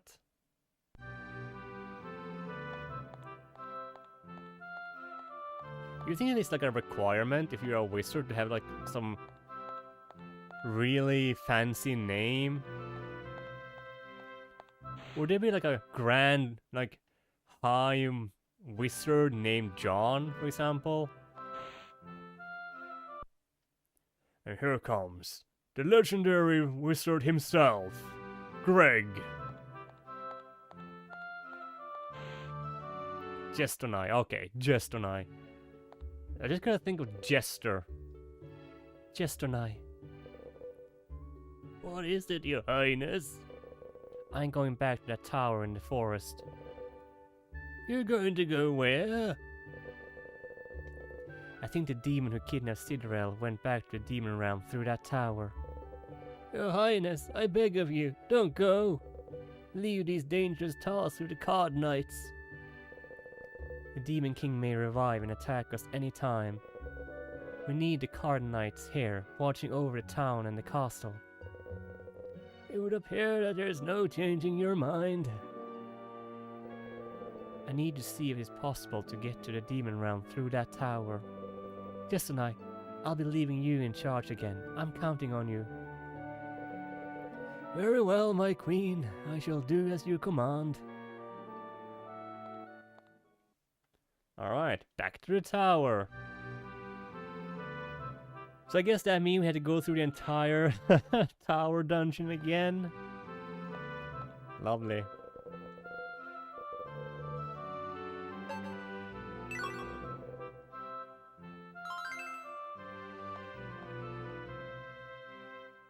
Well, I guess I can go and buy some healing items at the shop in town.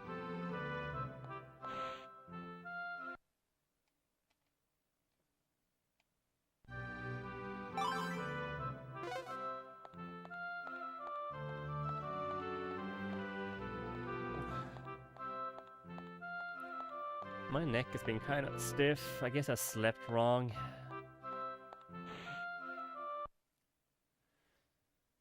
Could really need a neck massage.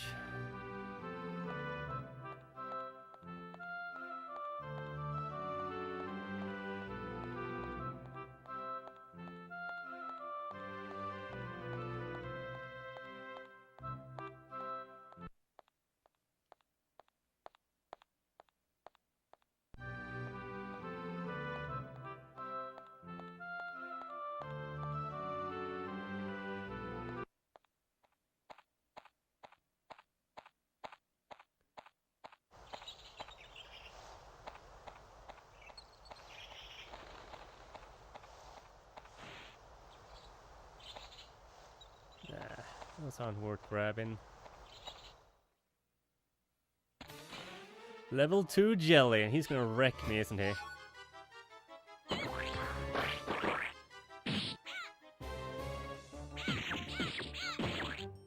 Well, at least I can just one combo him now.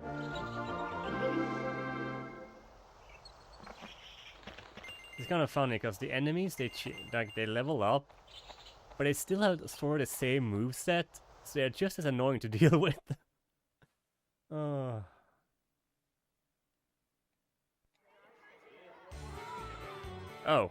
this town looks a little different now.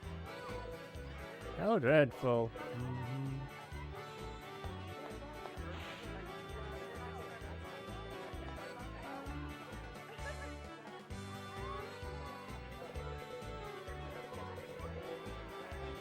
The queen is right there.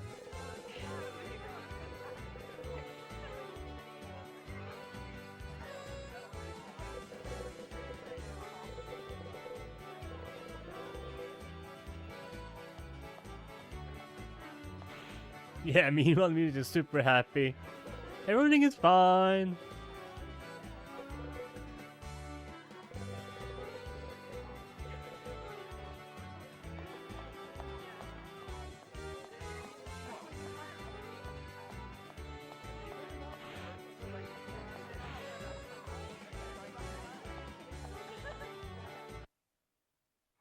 I guess I can sell some items I don't need.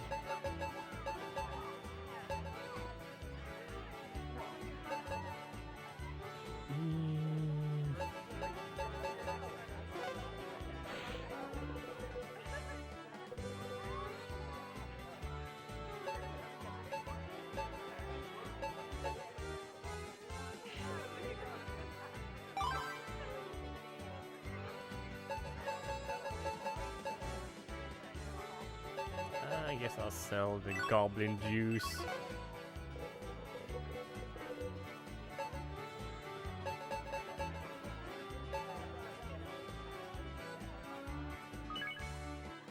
Like, why would I drink a potion that halves my HP?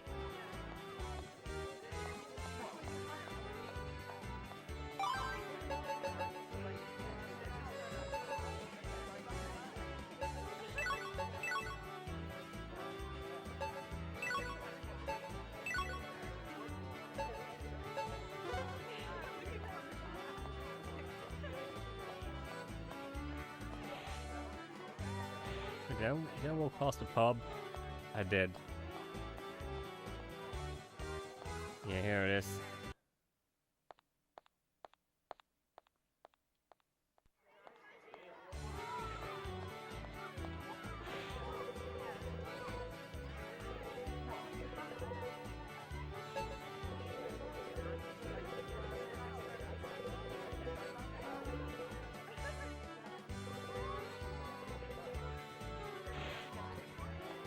Hopefully I'll get like some healing item drops along the way too.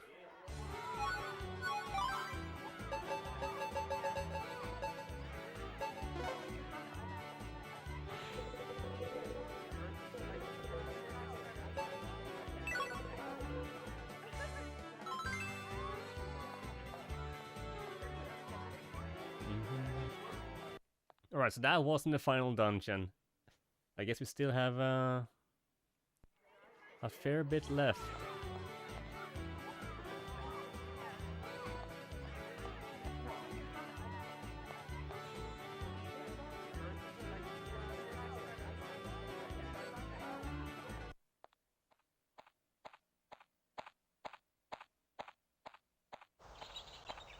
Oh, wait. It's the other way. Went the wrong direction.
Some power.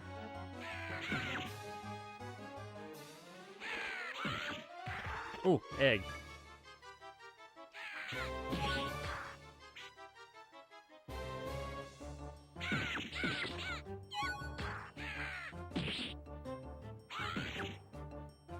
Goddamn dodos.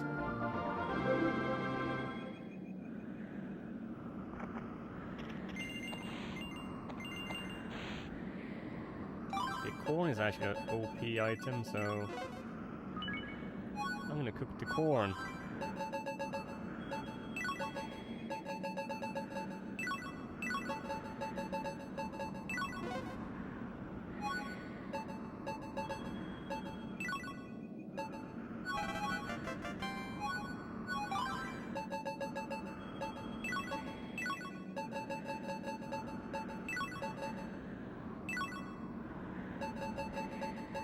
We should be good for a while.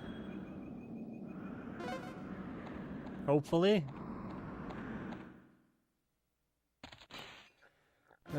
Big spider. Come on!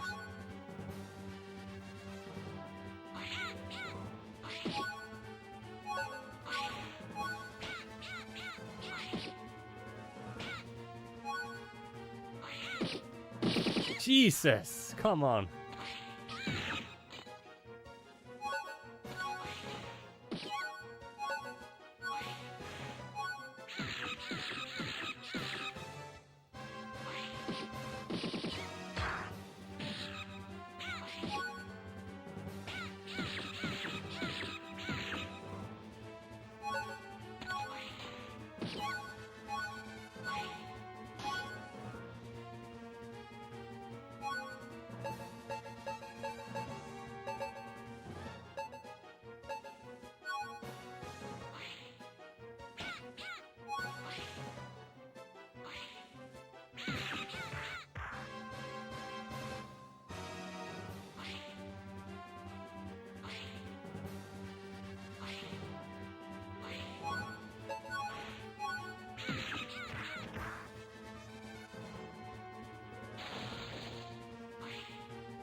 Oh.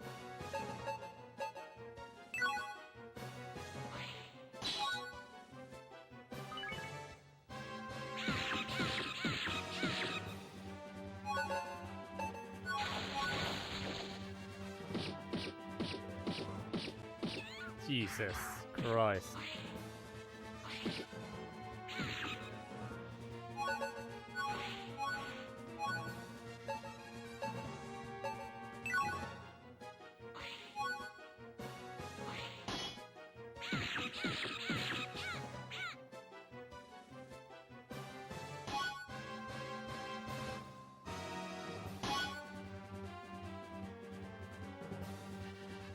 Oh, come on, I thought I blocked that. Oh, fish.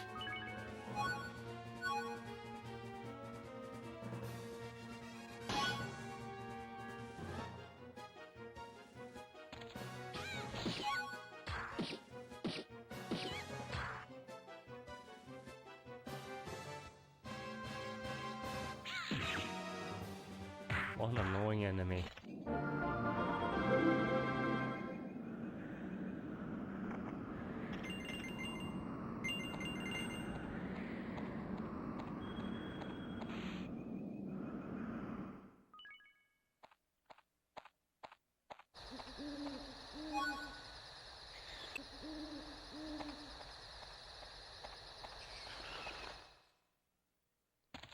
Another one.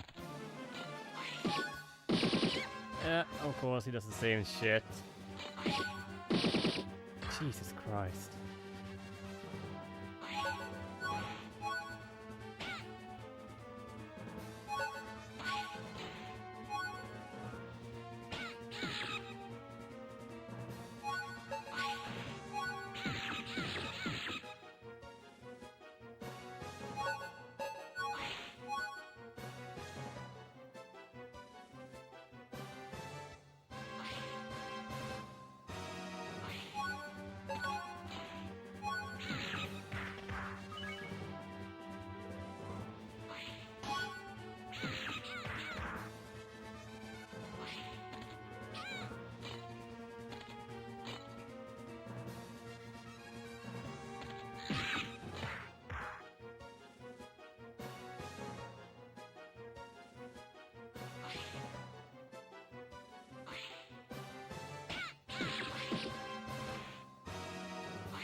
Finally I managed to knock him down.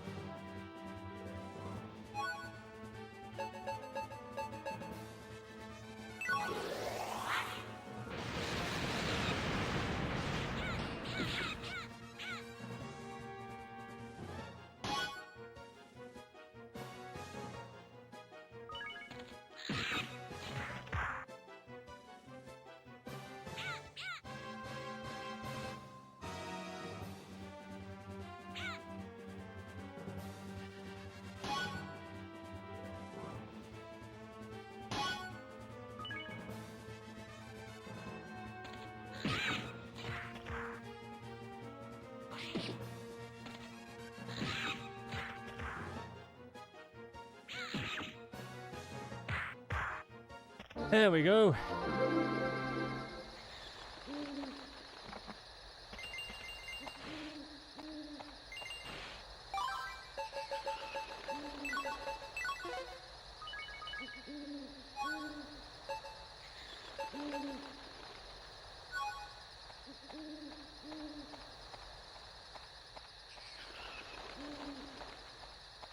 Let's get to the tower.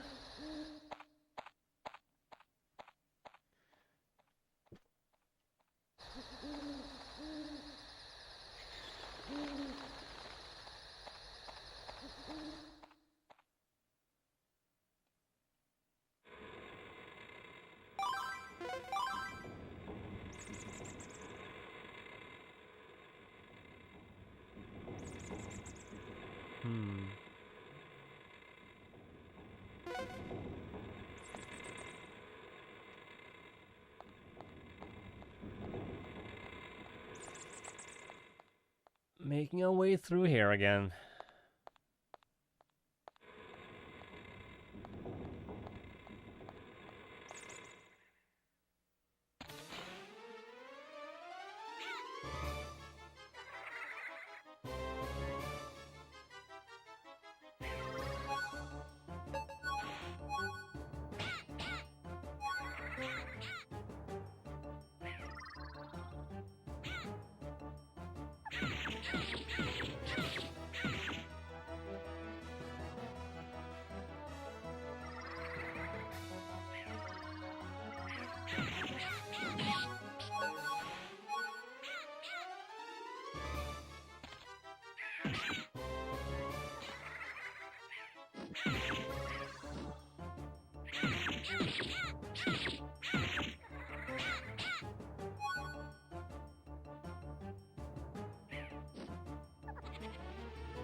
Alright.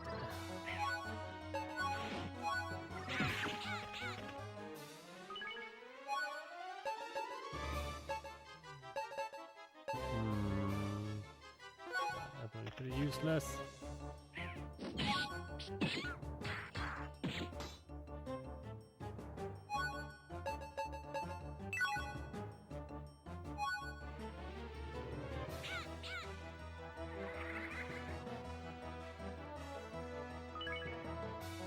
Come on.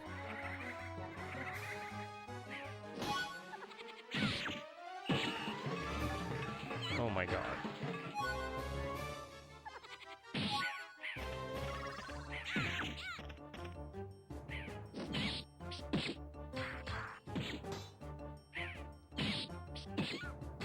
Jesus.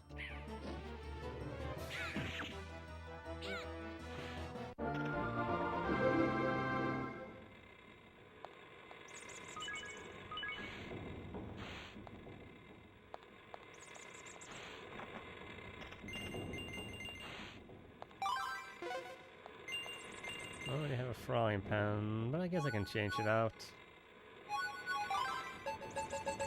Drop the old one.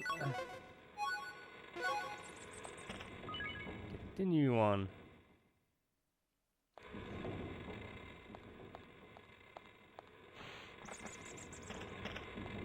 Guess these chests are like the same items, the courage potion.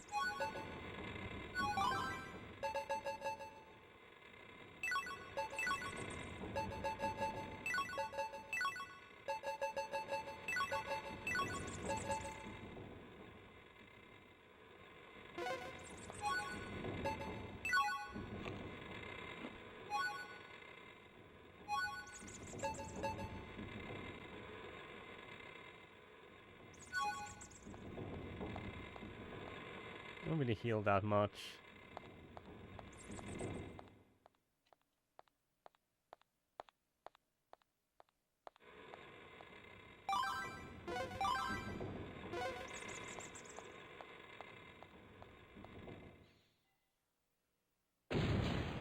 Oh my god, this guy again.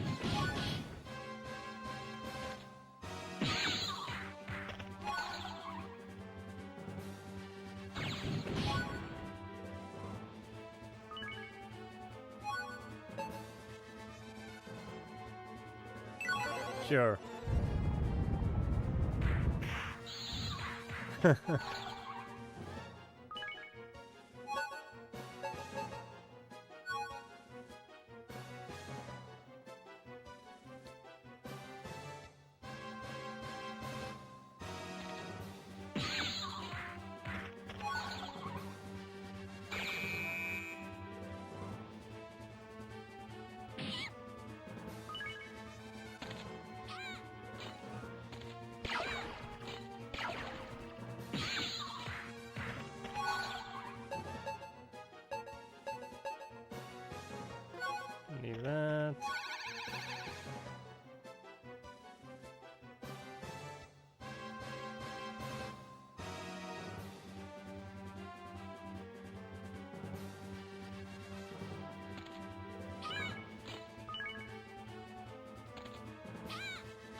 Come on.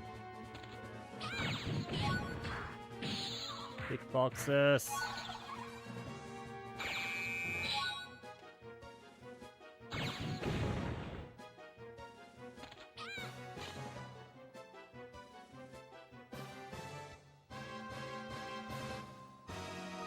Come on over here, because I know that other thing on the floor is gonna hit me.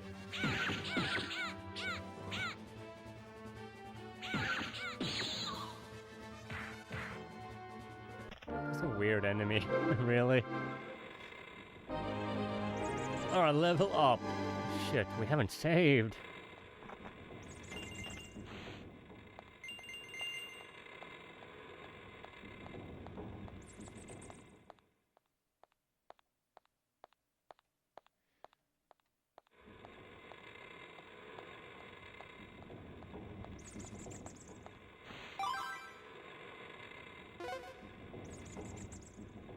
I think I did go up here.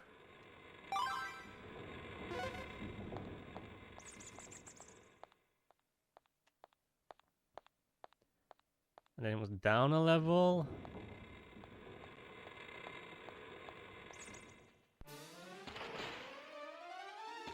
Frogger.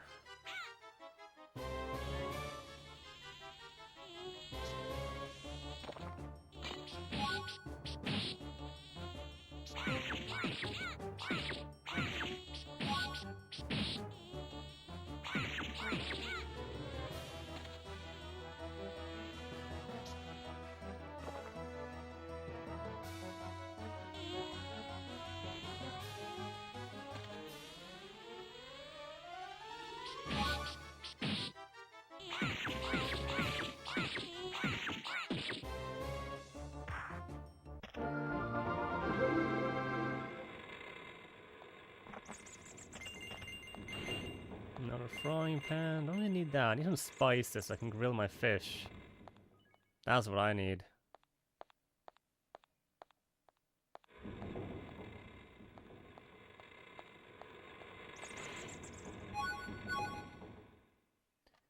And then down and up again, I think.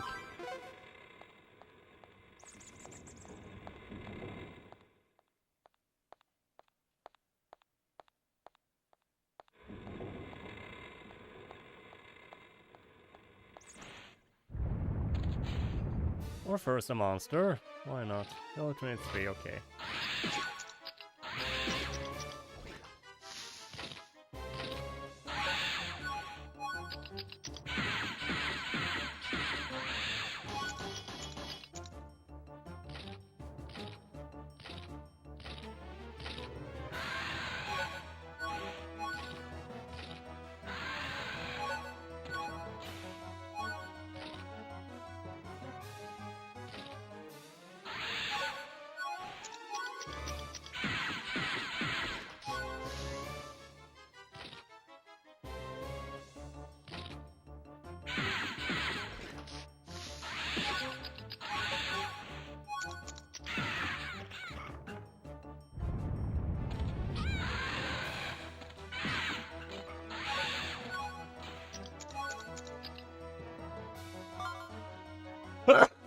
Oh, sorry about that.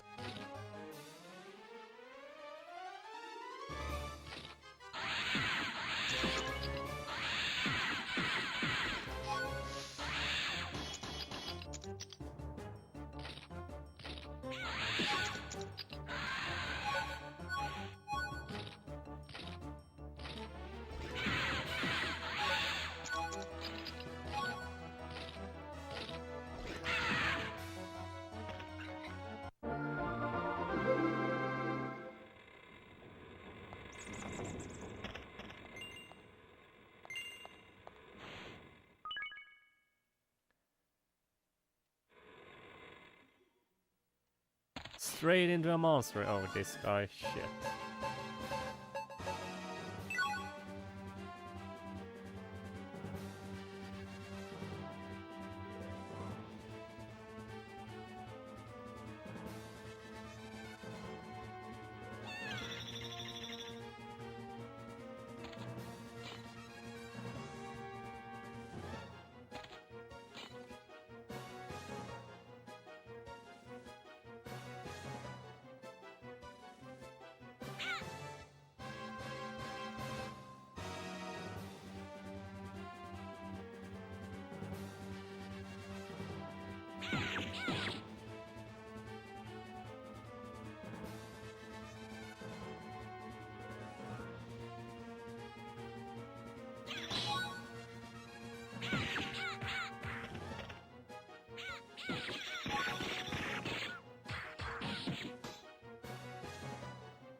Oh, come on.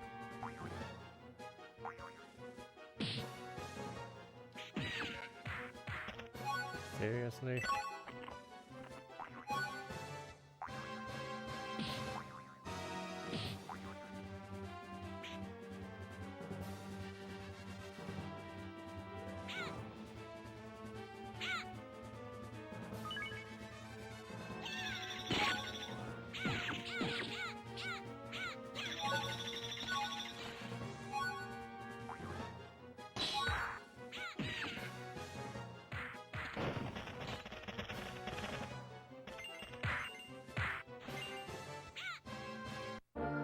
Ooh.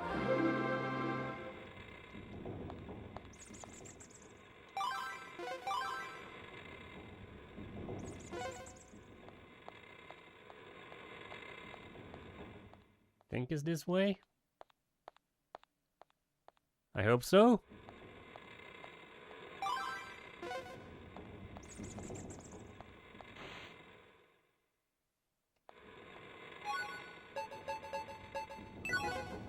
Let's save that.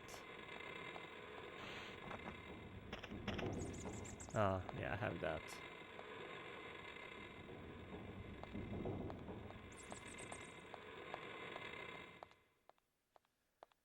Hope it's the right way. Don't remember exactly. Yeah.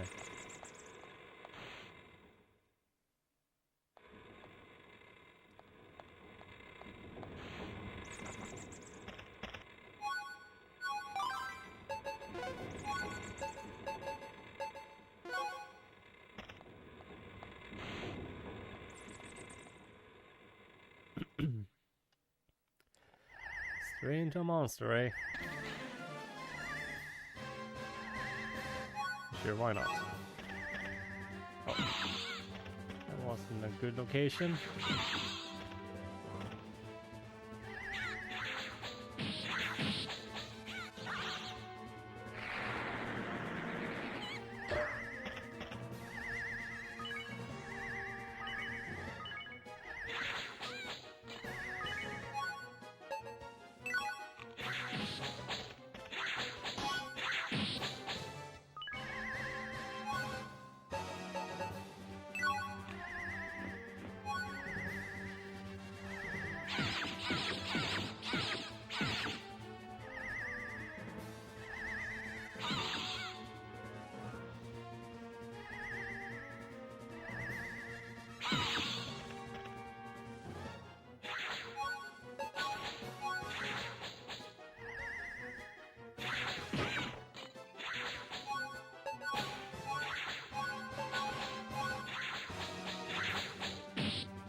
cake.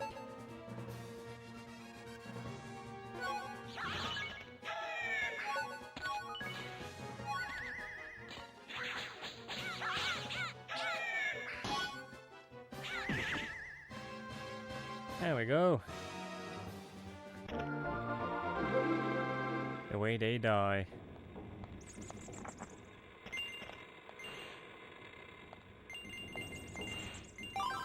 Cooking pot.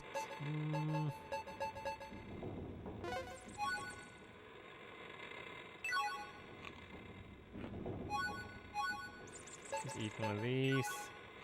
I have 2 of them. I don't need to save the seed. Just need to restore some HP.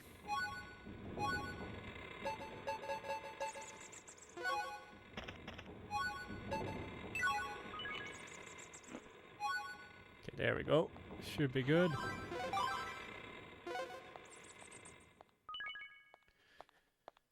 Should be good.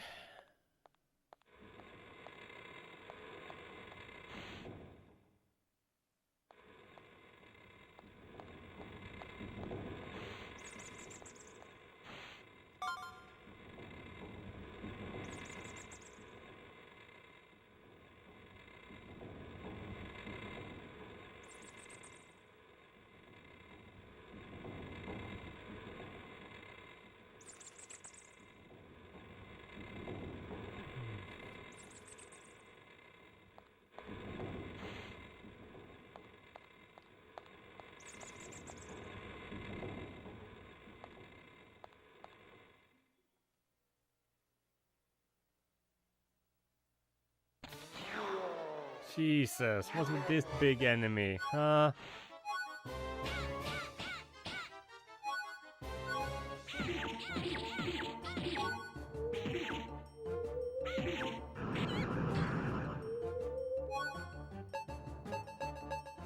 Oh my god.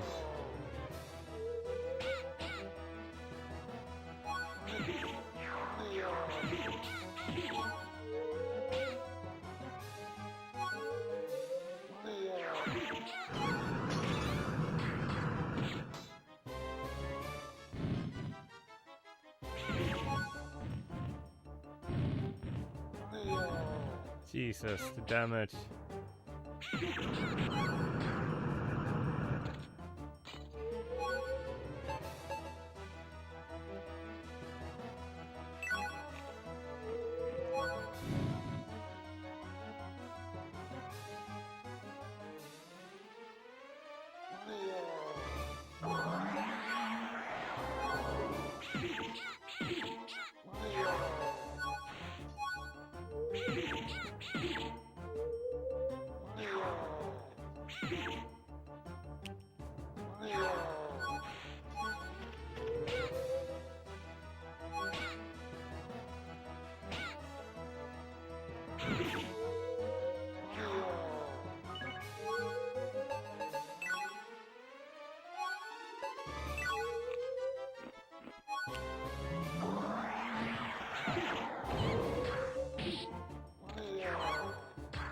Oh my god.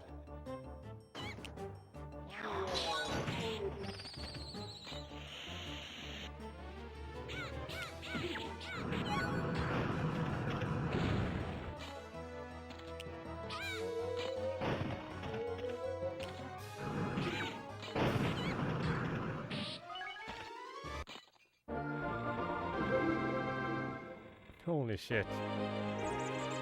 Level up! Alright.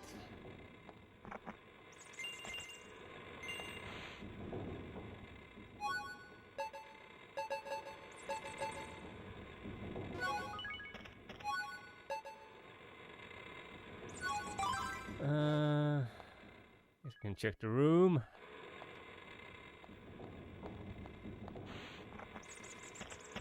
Nah.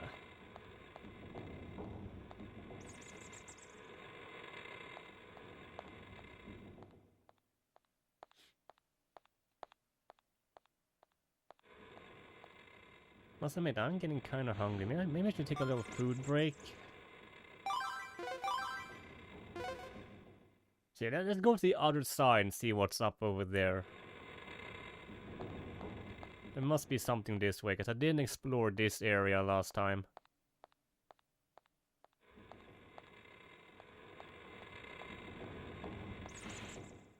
Item shop? You're kidding me, right?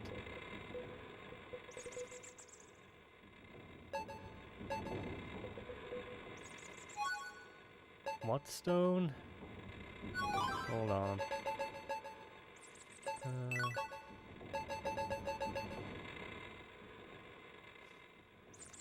Can't really cook anything right now, so...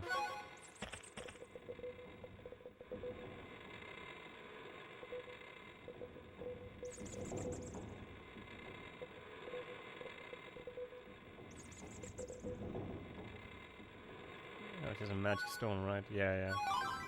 Fireball, I guess it's kinda useful.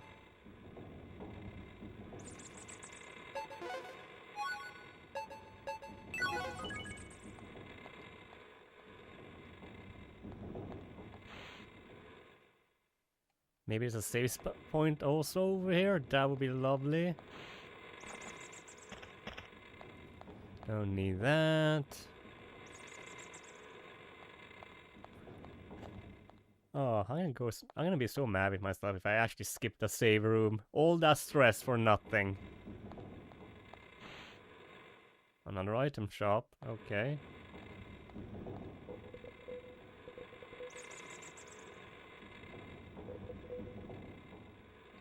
Elixir seed.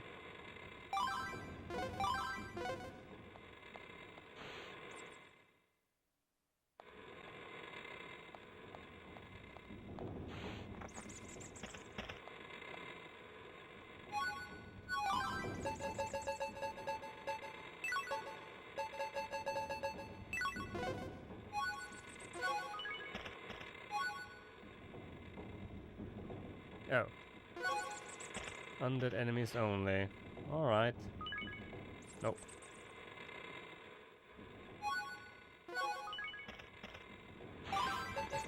Useful.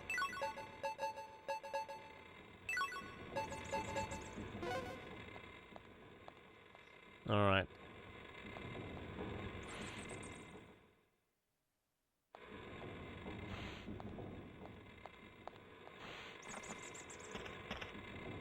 Yeah.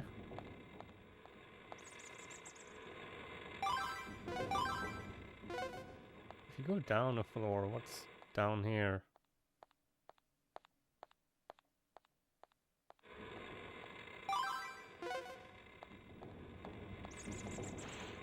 Okay. So there was nothing this way. No save point, just item shopping. Okay, well, it's good to know, good to know.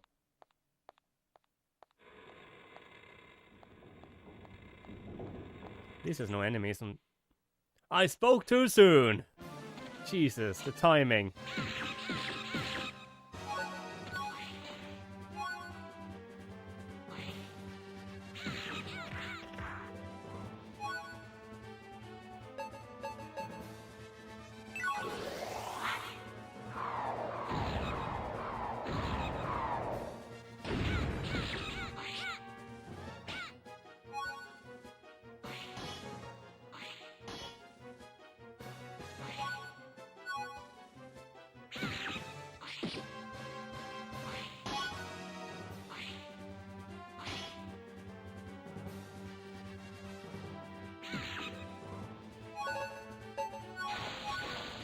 No, this is a regular enemy. Hello, Hardy.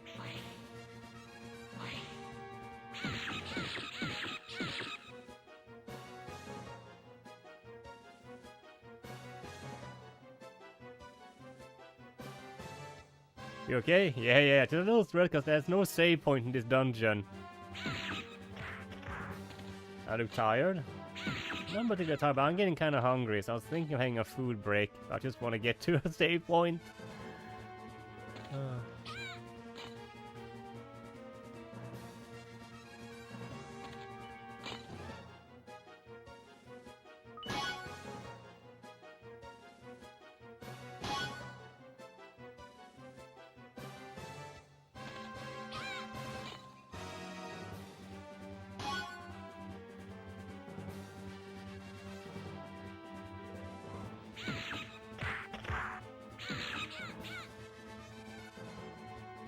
Come on.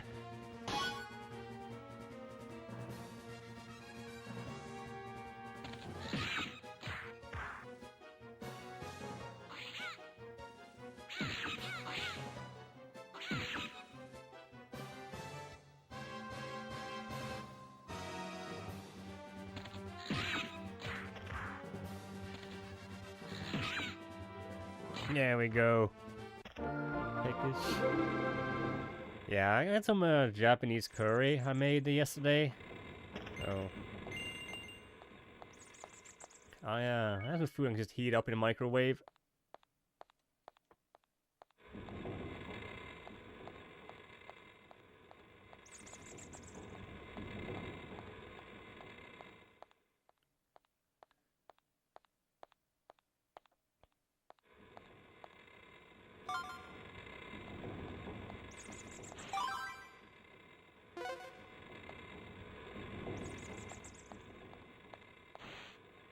Gotta go down.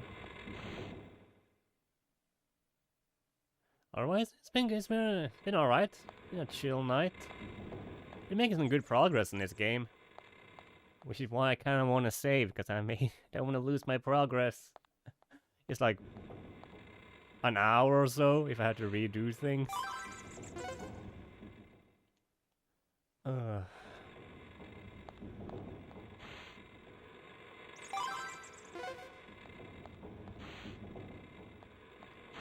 Alright.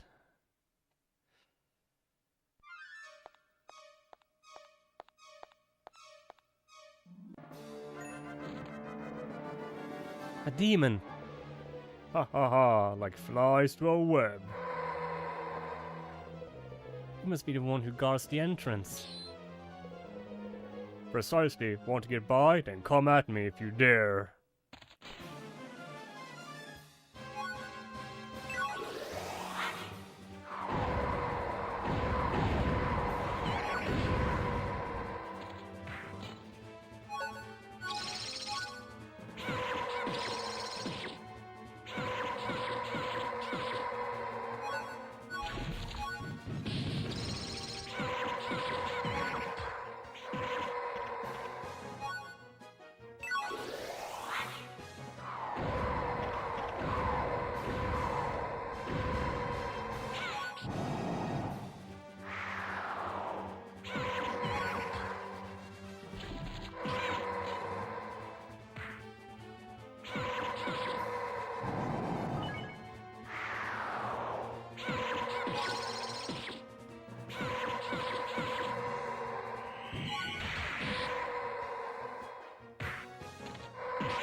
Okay, he wasn't too bad. We gain a level!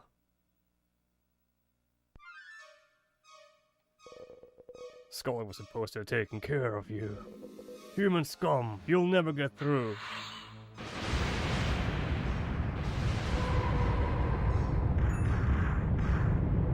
Oh no, Your Majesty, the floor is crumbling away! Can we just take a moment to appreciate the fact that she's blocking lightning with her shield? What do we do? The gate! If we don't get out of here quick, we're gonna get squished!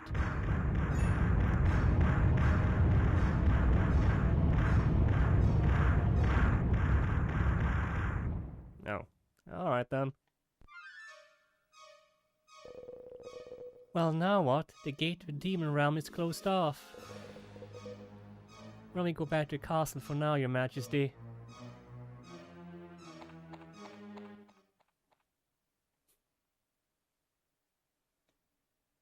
But good animation? Yeah. Some insane animations in this game. Just an eye. Queen Gradiel, you returned. What did you find? The gate at the top of the tower is ruined. Is there any other way to get to the demon realm? Another way? It's the only path through that tower. When a demon horde attacked 25 years ago, they came over the sea. The sea? I've been told that they appeared on an island called Arsontula. Arsontula! I bet there's a lot of fire there. And that's exactly where I'm going next. There's no certainty that's where they came from, Your Highness. Well, I intend to find out either way. The port on Reelan is full of sailors who may be able to tell you more. Your Majesty, the Cardinals and I will be ready at any moment you might need us. Please keep this in mind if you encounter any danger. Yeah, gotta do a little bit of voice acting. I'm not really that good at making voices, so deal with it. Alright, let's save. The priest. Yes. Finally. Whew. Alright, but ads are about to start, so we're gonna have ourselves a little quick ad break, and I'm just gonna go and heat up some food, I guess.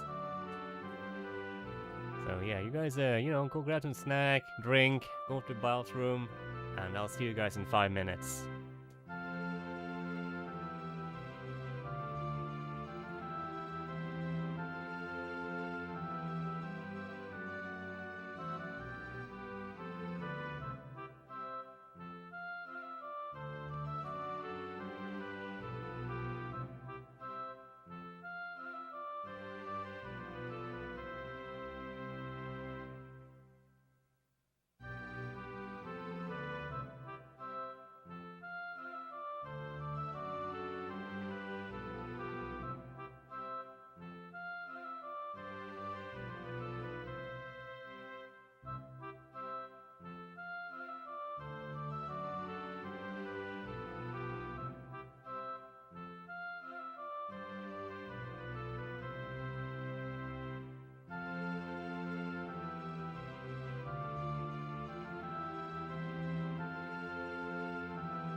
Alright, now I'm back.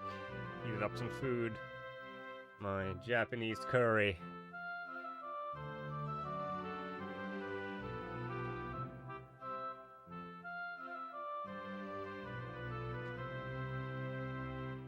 Thank you, thank you.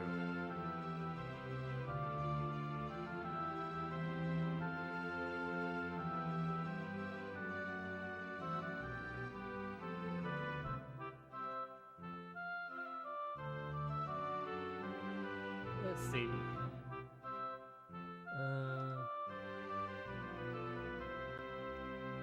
Maybe there's something we can watch while I eat.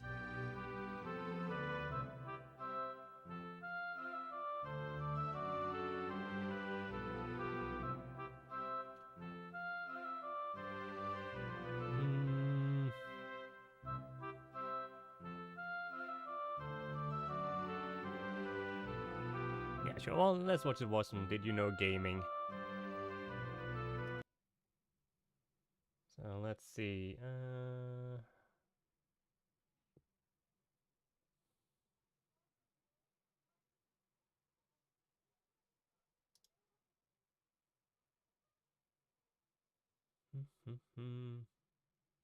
I need to close one of my windows too.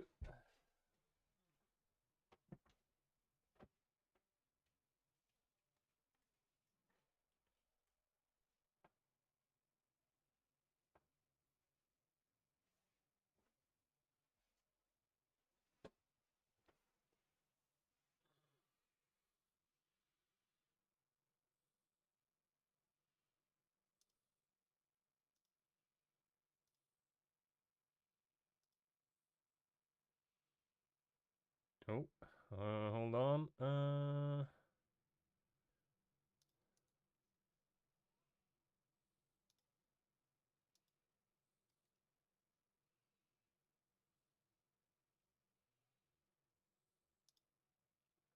There we go.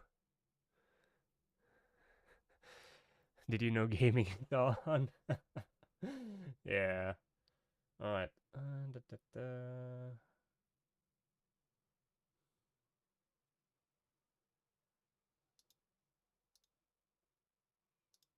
There we go.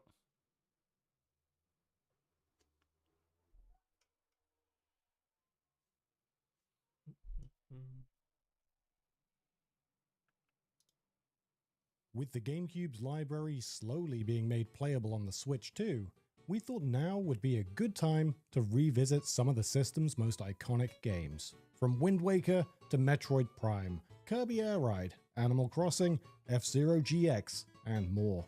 GameCube was one of Nintendo's best consoles, but at only 22 million units sold, it's also one of its worst selling. It's weird to think about, but it's possible more people will experience GameCube on Switch 2 than ever did on its original hardware. As usual, we translated a bunch of old Japanese magazines and interviews looking for rare trivia for this video, but we'll keep the intro short and get right to it. In 2003, Nintendo Dream magazine interviewed Wind Waker's composer Koji Kondo and HAL Labs composer Shogo Sakai, who worked on Smash Melee and Kirby Air Ride.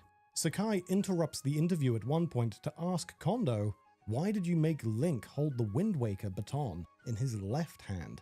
Kondo's like, well, Link's left-handed. He always holds his sword in his left hand. So what? Well, Sakai frequently flies to Europe for opera and concerts, and says real-life conductors never hold the baton in their dominant hand, meaning Link should have held the Wind Waker in his right hand, not his left. Apparently, no one on the Zelda team knew that, and Sakai kinda breaks their balls over it here. Kondo says he's not as much of an orchestra head, and that in middle school, he was more into playing Deep Purple covers in his garage band. As a matter of fact, you can hear Deep Purple's influence in some of the music he makes for Nintendo. You can draw a straight line from Deep Purple all the way to Wind Waker 30 years later.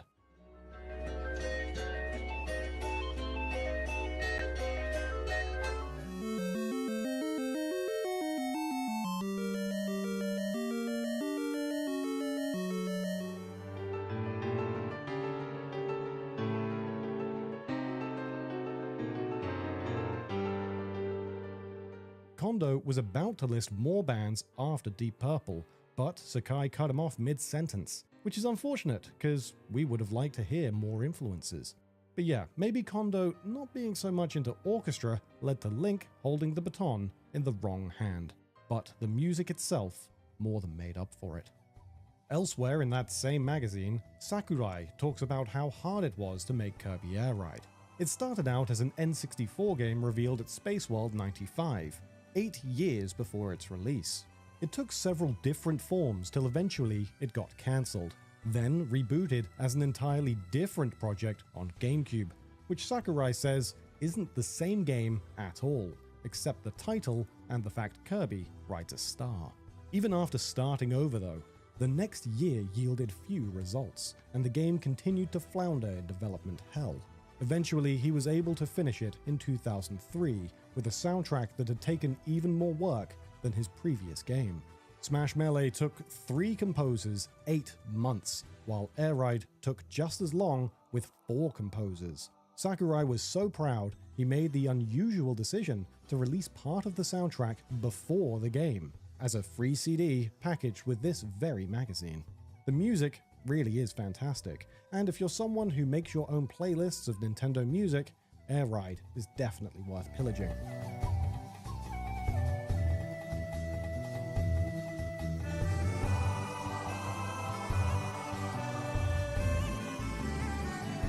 Interestingly, he did the exact same thing again while this video was in production, releasing some Air Riders tracks on the Nintendo Music app before launch. The move is still unusual. Mario Kart World's currently 3 months old, for example, and still hasn't found its way to the Music app. Unfortunately, Air Ride itself wasn't well received back then, with average review scores around 6 out of 10, and only selling about 1 million copies. Compare that to Melee, which reviewed in the 9s and sold 5 times more. After that, Air Ride wouldn't get a follow-up till 4 console generations later. As we're writing this, the release of a Switch 2 sequel is imminent. Hopefully, it's received better than the original. In Nintendo Dream's 98th issue, Camelot Software's iconic Takahashi brothers talk about their work on Mario Golf and tennis. When Nintendo makes a Mario Kart, maybe they'll go on a one-day field trip to get a feel for driving real-life go-karts. But the Takahashis take their jobs a bit more seriously. They say back when they were making Everybody's Golf for PlayStation, they trekked to America and took a class on course design from Pete Dye, one of the top 3 golf course architects in the world. Then they played golf with his son, who taught them putting physics, and later sent him in-game courses to get his professional feedback. The Takahashis don't mess around, and they used all that experience to evolve Everybody's Golf into Mario Golf, which they say turns the gentleman's sport into a party game. Then they further improved on the N64 version by getting good in real life. The brothers explain that improvements in the GameCube sequel came from them golfing a lot and learning how to actually do stuff, like put spin on a ball. Later in the interview, the magazine asks why they put, quote, that trans character in the game. They were referring to Catherine, who in the West we call Birdo. It's kinda controversial in the fandom whether she's actually trans or not, but in this interview, the Takahashi brothers do refer to her as trans. But anyway, they said there's 2 reasons they added her to the series. First, that Catherine originated in Doki Doki Panic, a game they loved, and got absorbed into the Mario universe when it transformed into Super Mario Bros. 2. But really, the main reason's because they wanted to give her some fun animations, like after she gets a hole-in-one. They also made her balls trail rainbows. She's been in every Mario Golf since, though she got demoted to an NPC in the latest Switch iteration. In Nintendo Dream's March 2003 issue, Yoshio Sakamoto and Kensuke Tanabe discuss Metroid Prime and Fusion's development. Americans remember November 18th, 2002 as the glorious day both games launched simultaneously, but in every other region, they released weeks and months apart. Today we'll mostly cover what they say about Prime and save Fusion details for a later video. Prime hit Japan 3 months after it came out in America, and Sakamoto says, quote, "We changed a lot for Prime. There were things we had to give up in order to meet the release date for the US version, and we added those in the Japanese version. Back in those days, it was usually the other way round. Americans got games later and in exchange got a more refined product. But Prime was made by Retro Studios in Texas and took months to localize for Japan." Sakamoto says they removed a lot of hints from the Japanese version because the point of Metroid is to wander around. The American version's frequent waypoints made progression quicker, but robbed players of some of Metroid's essence. He says Americans only got as many hints as they did because the US marketing staff wanted to make the game easier. The difficulty was ramped up in other ways as well. Japanese enemies had higher HP and dropped fewer items like health pickups. A lot of Nintendo games are made harder for Americans, but Prime was a rare reversal of that policy. Japan also got a 1-minute monologue from Samus that got cut from the American version. 10 years ago, below the surface of planet Zebes, the mercenaries known as space pirates were defeated by interstellar bounty hunter Samus Aran. Sakamoto says the guys at Retro didn't like it, but because Japanese fans couldn't understand the language, to them it sounded cool, and they just kinda assumed it was good. Like when Americans watch anime in Japanese and are ill-equipped to detect weird subtleties or bad acting. Japan also made the entire game world brighter. According to Tanabe, Retro's office was dimly lit, which made their TVs look brighter. Nintendo's office was lit better, which conversely made the game look too dark. So they cranked up the in-game brightness for the Japanese version. They also changed the phase-on suit animation. The Retro guys thought Samus's hand twitching was cool, but Nintendo thought it was dumb and changed it. We checked later re-releases and noticed the Japanese animation was also used in Europe, all Wii versions, as well as Switch remasters, which means the original phase-on suit animation only ever appeared in the American version on the Cube. Putting Japanese changes aside and talking more generally, Sakamoto says he kind of felt like the series ended with Super Metroid, as the death of the final Metroid made for a fitting finale. But when they eventually decided to make Prime, he felt as long as Metroid's in the title, they had to include the titular aliens. Quote, "I was certainly concerned about that when I was making Prime, but Metroid was absolutely necessary as part of the game's title, and changing it to Samus would have been lame. Ultimately, they made it a prequel, so Metroids aren't extinct yet. But it's weird to think if they had gone the other direction and changed the franchise name to Samus." He goes on to say Retro's passion for Metroid was, quote, "insane," and that he was seriously concerned about their health. The crunch was brutal, as we discussed at length in our History of Retro Studios video. Throughout the interview, Sakamoto talks about who Samus is. In his mind, she looks a lot like Charlize Theron. As for personality, Samus isn't macho, but actually rather feminine, with a passionate heart. He says for him, Metroid's a franchise that tells the story of Samus as a person, and that if the series continues, he'd like to showcase that more in the future.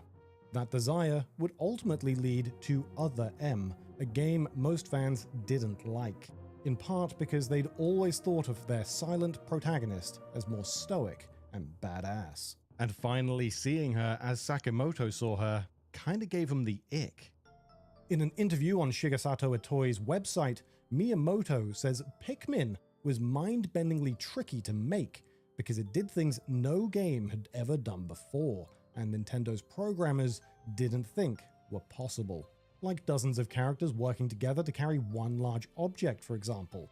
Miyamoto says, "It was difficult to get rid of preconceived assumptions, so I forbid the team from using game industry jargon. To free their minds of what was possible and how a game's supposed to be made, he banned words like random from the job site. Quote, I said, stop using those words. We tried to create a game without using terms like enemy, ally, or fight. If you've played Pikmin, you'll see this reflected in the game itself, where arguably you are the villain massacring local wildlife and their offspring who were just minding their own business, so you can harvest their corpses for your own personal benefit." Consistent with Miyamoto's design philosophies, he also says the story came late in the process. Like most of his works, the gameplay was cooked up first, then the simplest bit of story was wrapped around it to provide player context. Quote, "Some games go with the approach of starting with the world first, but making a game while grappling with an already established world isn't what we did with Pikmin. I wanted to create just the basic framework for Pikmin's gameplay, then figure out what kind of world would be more suitable and what would be needed as a minimum. So I added the shipwreck story because it was the simplest and easiest to understand." He wanted an isolated setting for the real-time puzzle gameplay, and a story about crash landing in space was the simplest, quickest way to make it happen. That's classic Miyamoto, and part of what sets Nintendo games apart from something like Naughty Dog's Last of Us or Bethesda's Fallout franchise. Itoi's website also has an Animal Crossing interview covering how the devs made a game that didn't fit any pre-existing genre. Games are usually made with everyone sectioned off to work individually, but for Animal Crossing, they tore down the partitions so everyone could talk to each other and exchange ideas. Then they put a big desk in the middle for everyone to gather at 5:30 and have snacks, and share some of their weirdest ideas. That's where Mr. Rossetti was born, at the snack desk. Despite all their weird stuff that did make it into the game, they say about 80% of their ideas were too dumb to include. One that barely made it in, though, was a shirt soaked in blood, but they changed its name to the Tomato Juice shirt, to do away with the idea you're a murderer or something. When Animal Crossing was localized for the West, it got removed from the game entirely and replaced with the Fishbone shirt.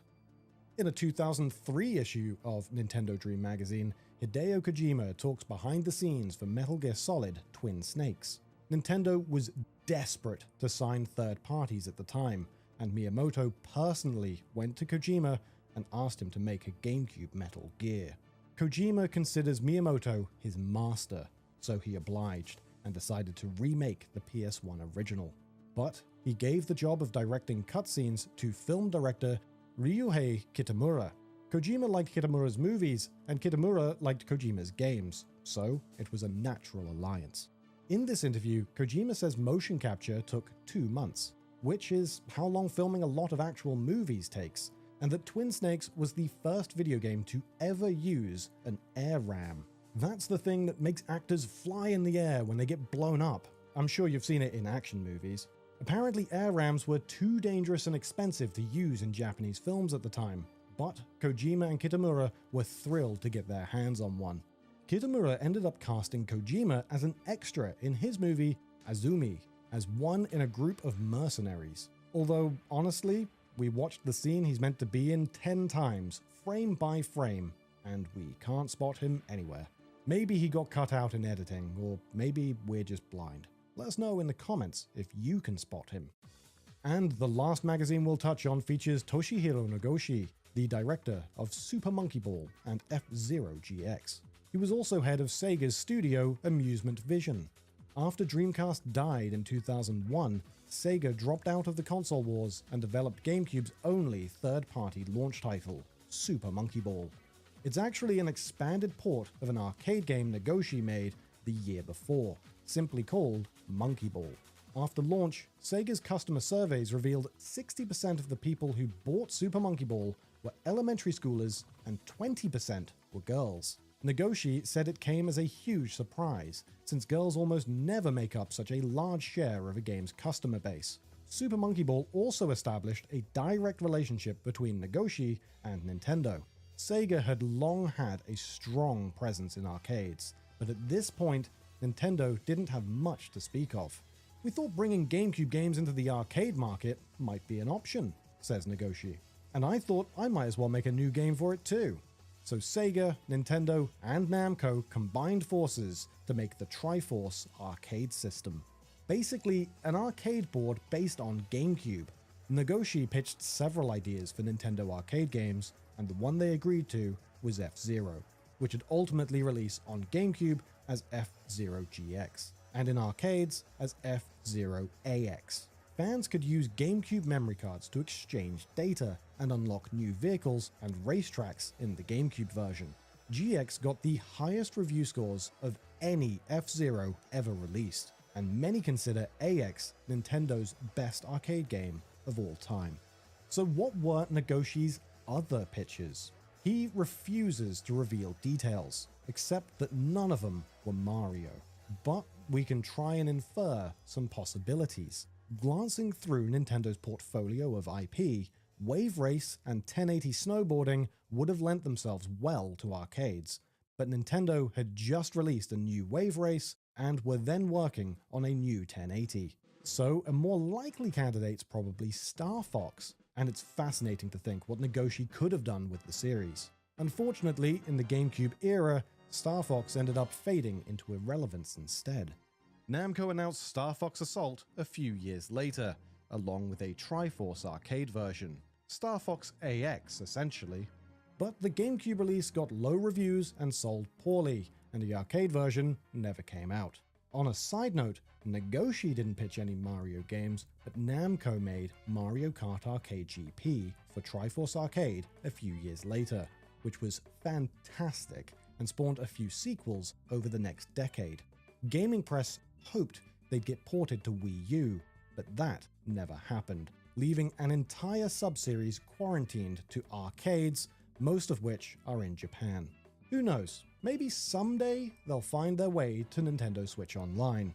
As for Nagoshi, in this interview he says he tried taking the Nintendo entrance exam, so he could switch teams from Sega over to the Big N. They would have been lucky to have him, but when he found out he'd have to move to Kyoto for the job, he decided not to go through with it. After that, he created the Yakuza franchise and lots of successful sequels, then left Sega to form his own studio in 2021. Since then, he's been vocal about wanting to make a new F-Zero, but it seems Nintendo's not interested. GX remains the franchise high point, and aside from F-Zero 99, it was the last in the series ever released, over 20 years ago. Did you know Link almost used a theremin in Wind Waker instead of a baton? For 2 full hours of more GameCube trivia, click the video on screen. Or if you're in more of a Switch 1 mood, check the other video for an hour of Switch facts. Special thanks to our translator Jacob and Eurasia M for footage capture. And of course, thank you for watching. Alright, back. I'm done eating. Yeah, some interesting facts there. A bunch of stuff I didn't know.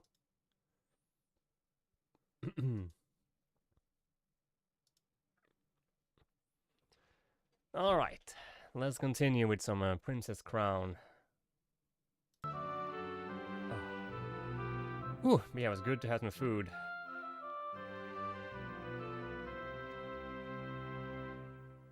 Yeah, Bahamut, hello, welcome in.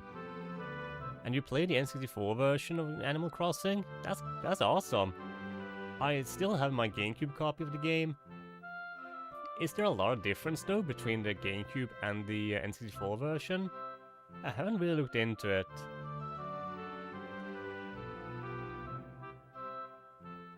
Like, how is the N64 version compared to the GameCube release?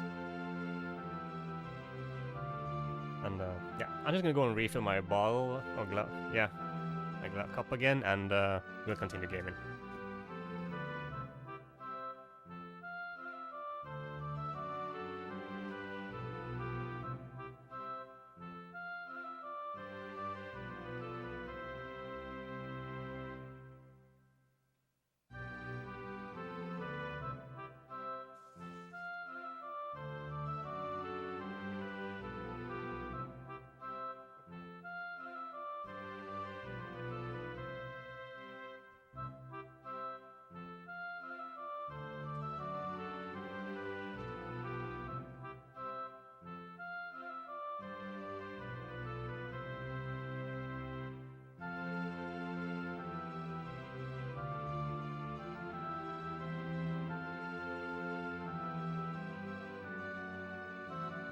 All right.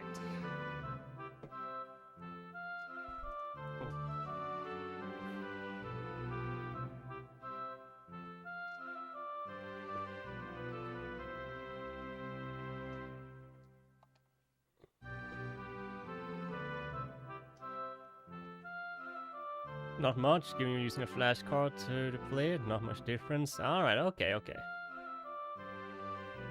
Still cool though. Nice that they translated it. So okay, so we're gonna head off to the port town.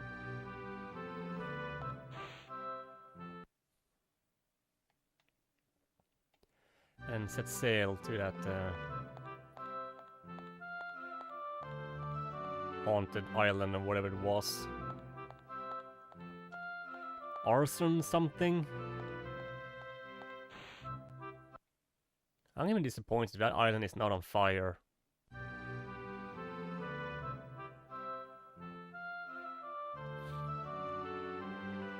Let's go. Get comfy.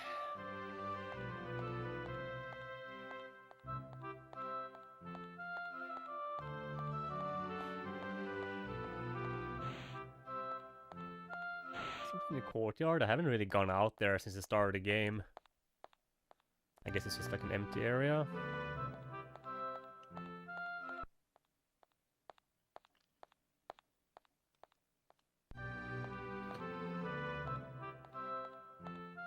Yeah, okay. It would be cool if there was something in here.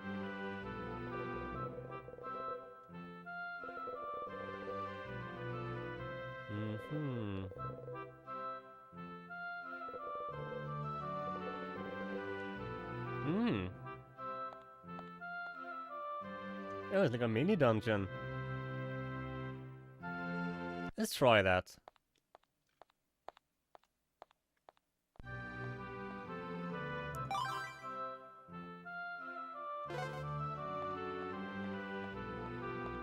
Okay. Kind of a big dungeon. Kind of cool. Let's check it out.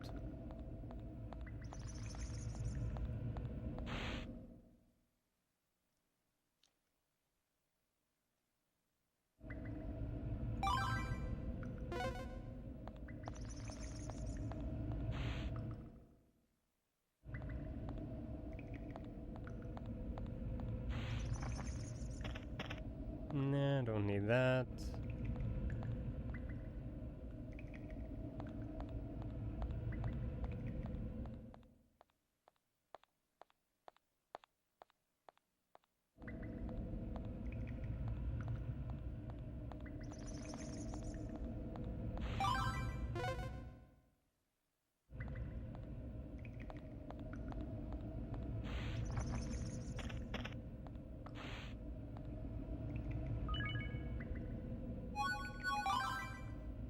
Guess it could be neat if I'm gonna fight a ghoul.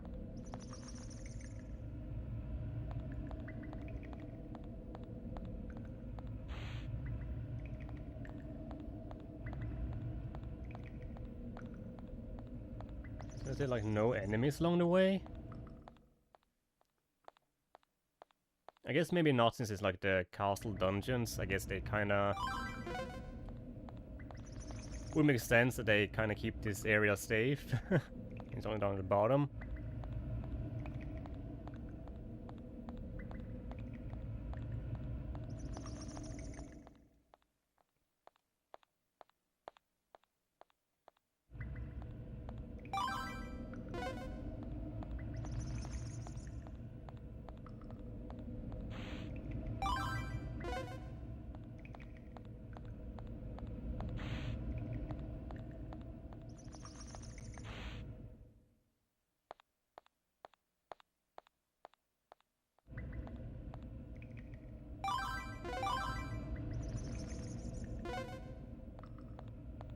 Oh. Oh, here's monsters, okay. Level 24. Geist armor. Okay, Jesus.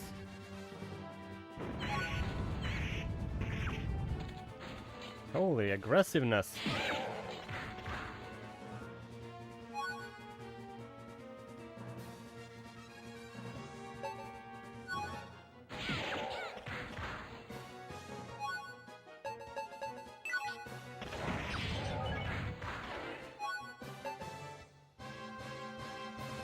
Make more critical hits. Let's try that.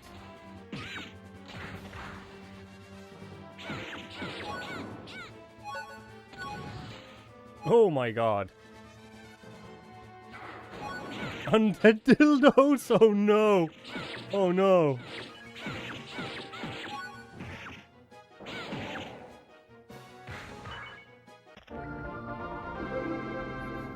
Not the undead dildos.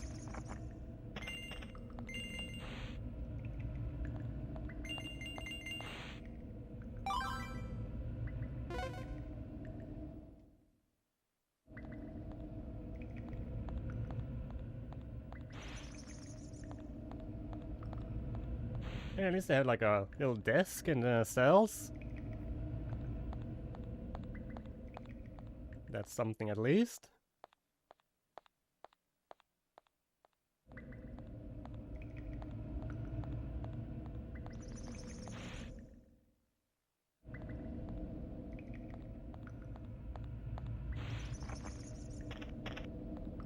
Oh.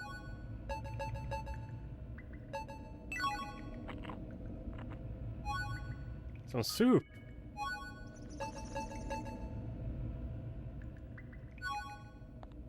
Nice. Some fish soup locked away in a dungeon. Perfect. Just what I always wanted. Nah.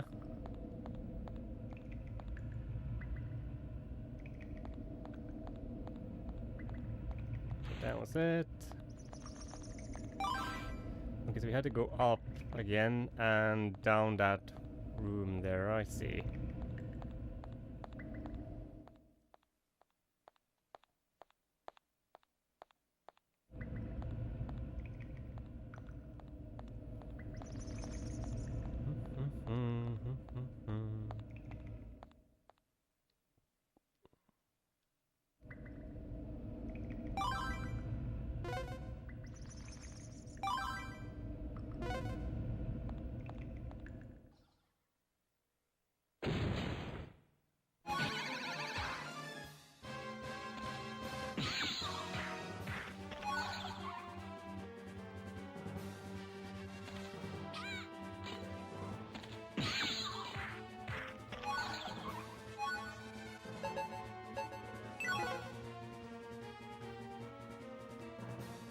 Yeah, it's like a weird-looking beholder guy.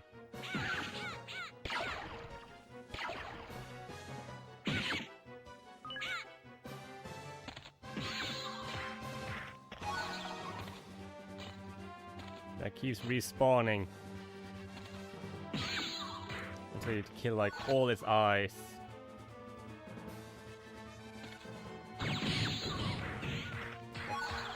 Jesus Christ. Hit me harder.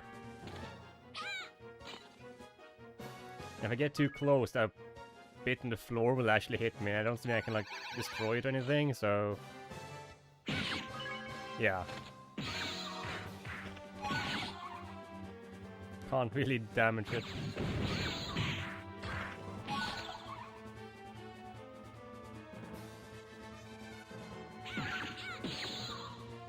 There we go.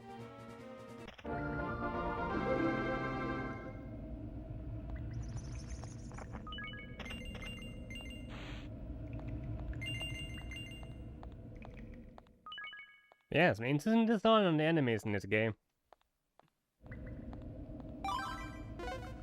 Okay, so how do I get down? Get -2F. There we go. And let's check the side rooms before we move on.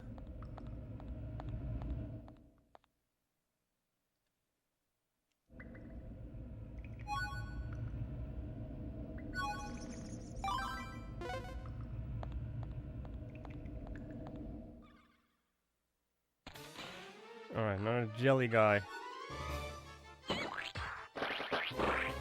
Give me the face tentacles.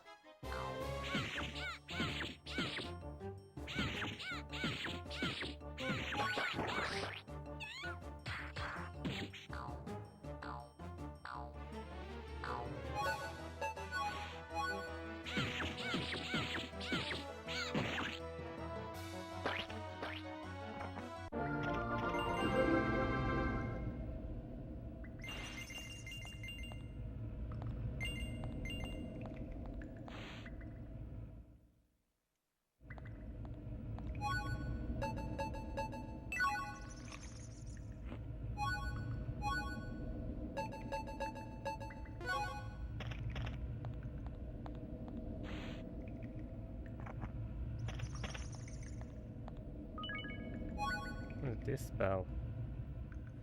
Oh, restore HP and damage. Okay, that's pretty cool because it heals.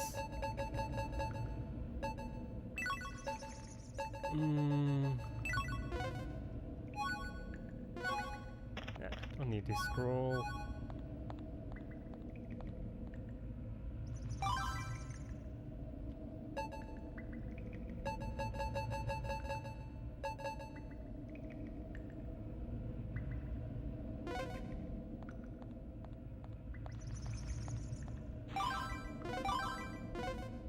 Okay, that was everything.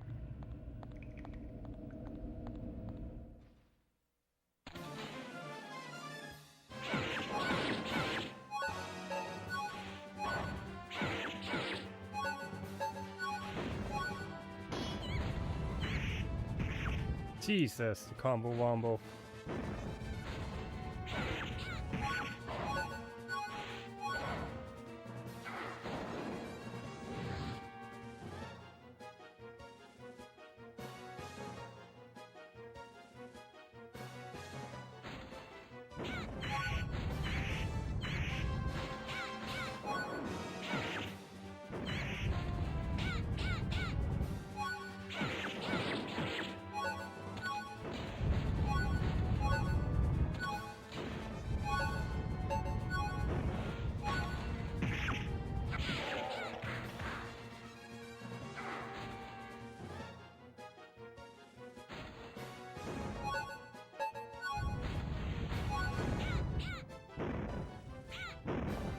Hello? Will you land? Jesus! Oh my god. You know, when they pull out that big sword, they kind of remind me of those giant armored guys that are like an enemy in Final Fantasy. What are they called? I don't remember the name. Like the giant armor guys that had like those massive swords they just smack you with.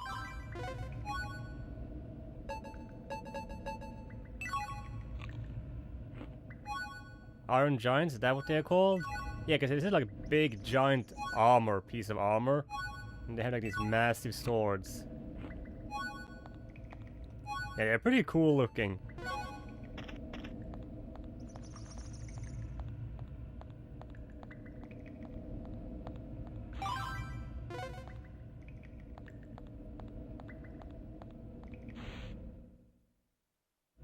Yeah.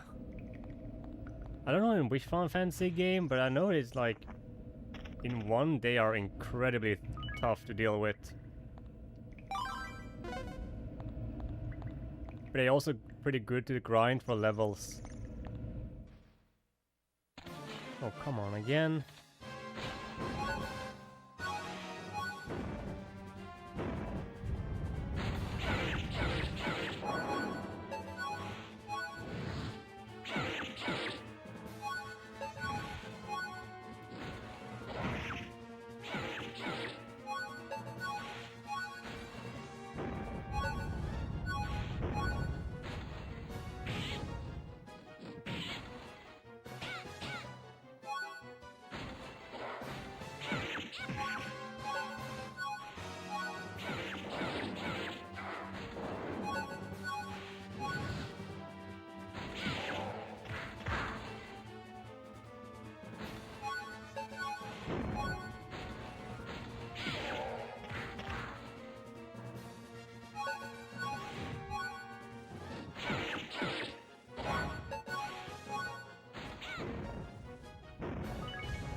getting decent XP here too.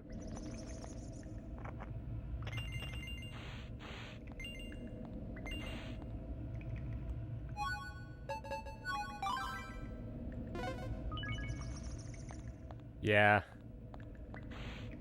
Is it usually? I remember it usually being like late disc 3 or disc 4 in like Final Fantasy 9.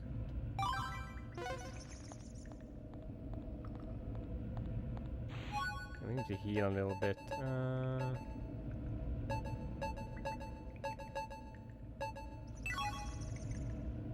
We need some cake. Cake doesn't really heal much, but oh well. The second game is the first, really? So that's where they first originated. I like the entrance of this enemy. It's just like a giant fireball that comes at you.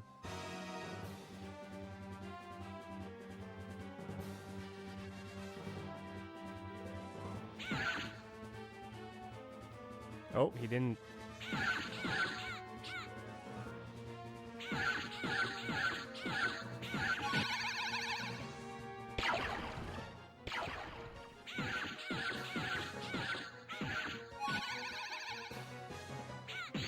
Interesting, he didn't like spawn into the tiny little eyes or like die and then spawn up again.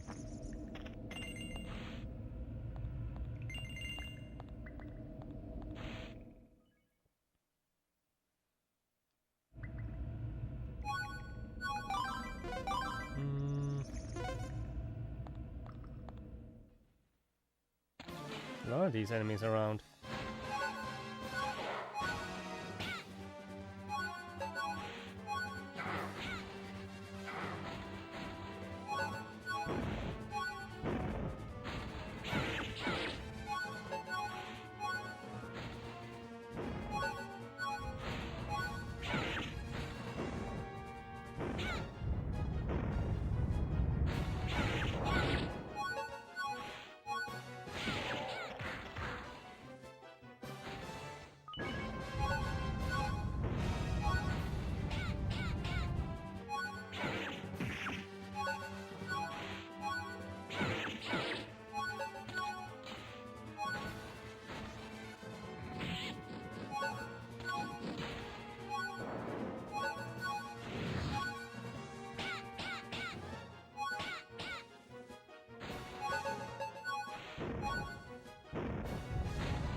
Getting better at beating them though. Oh yeah, level up. You could say that now the Queen is going on Expedition 33. Hoo hoo hoo. Cause I'm level 33. Yeah, I've been wanting to play that game. But you know, gotta find time for it.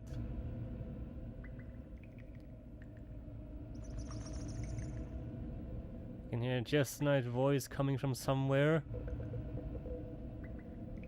You also knight to defeat this monster and prove your strength.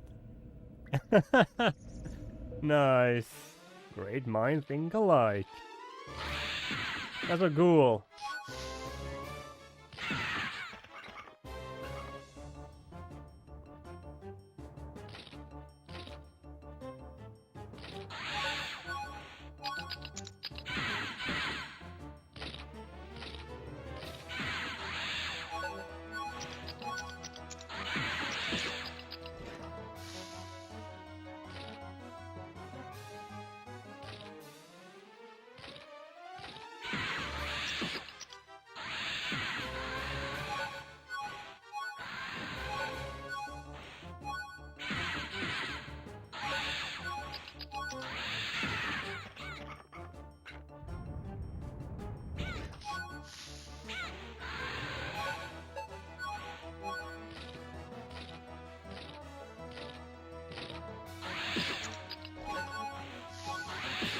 come on.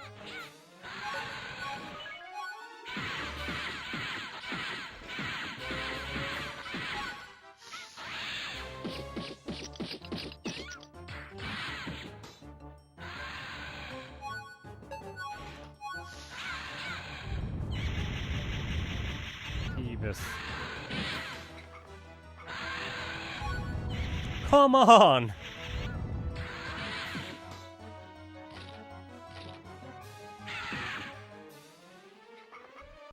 Holy shit.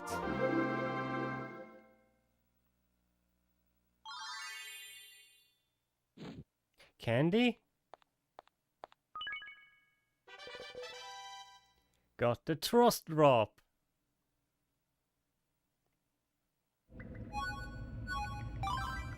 That's like a...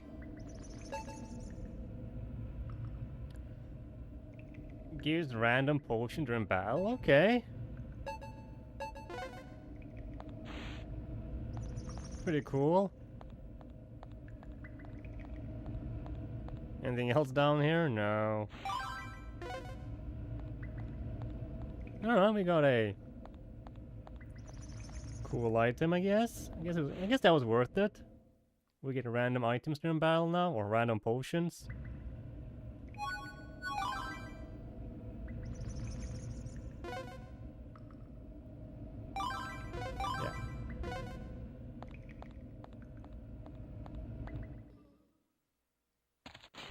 Yeah.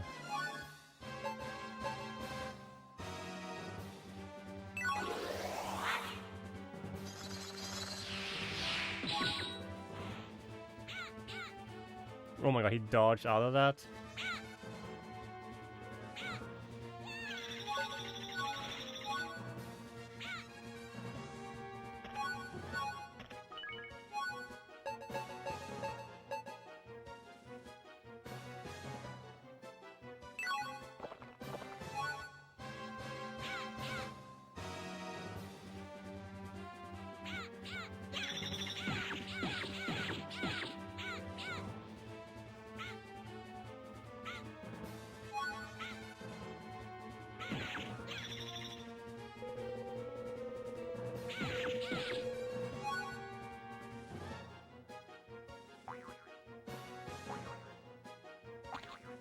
Goddamn Uncle Scrooge.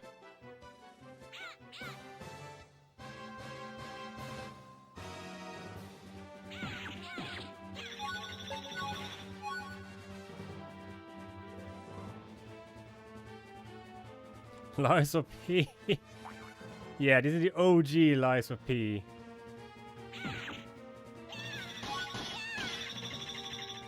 What the?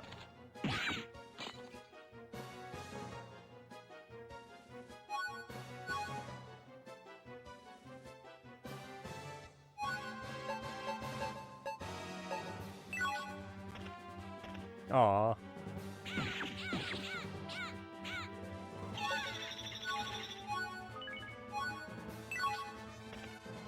I swear I'm gonna hit you with that glass.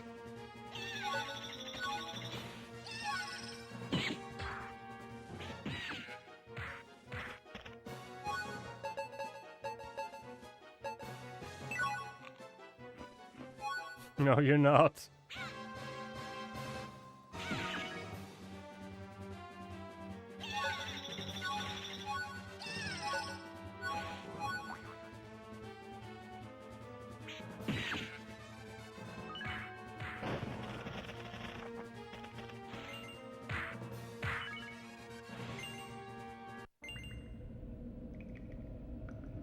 Okay, we got him.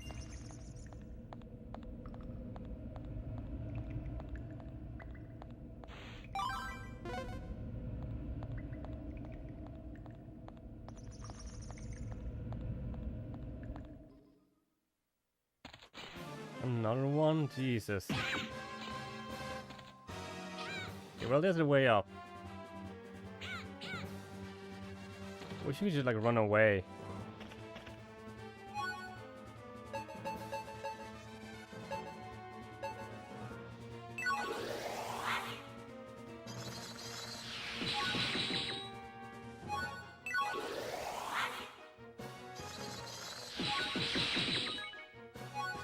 with this potion. Stomach potion. Sure, why not? Take glass!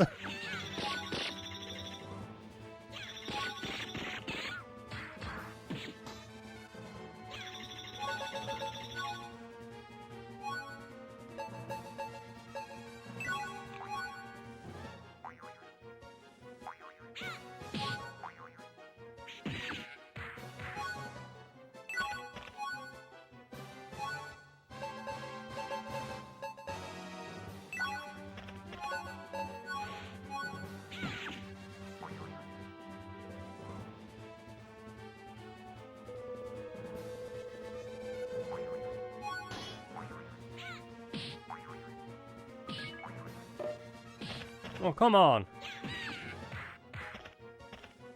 Hamburger!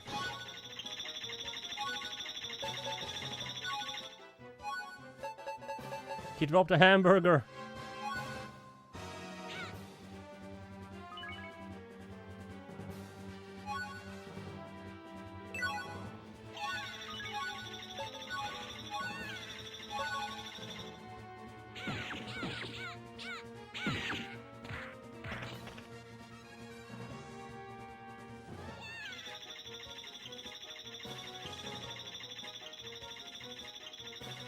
Okay.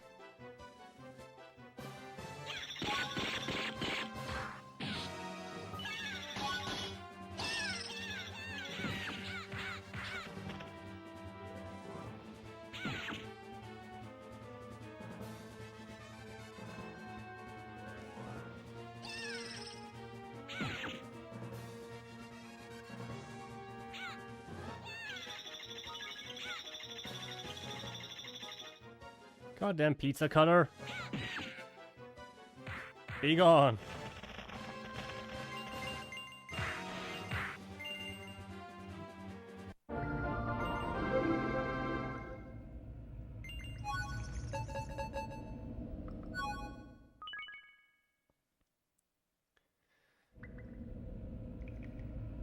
Okay, yeah, I really need to heal.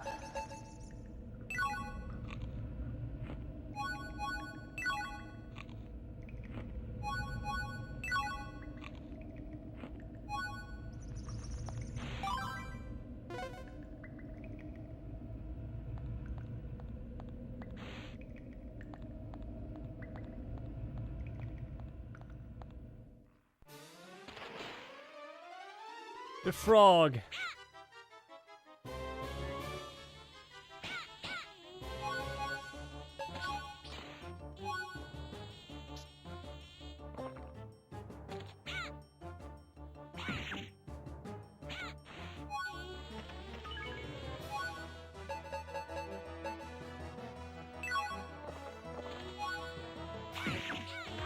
Yeah, I like this potion that just makes me untouchable for 20 seconds.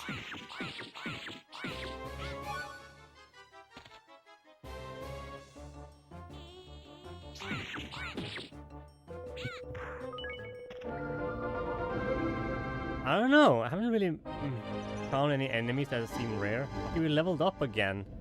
This dungeon is actually kind of good for leveling.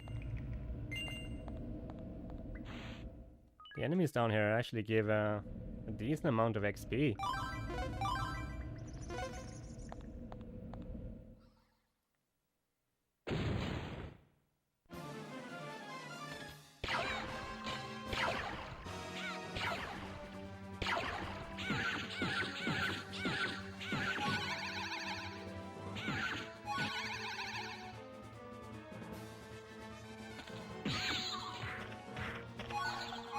And random potions. Oh, I can throw it.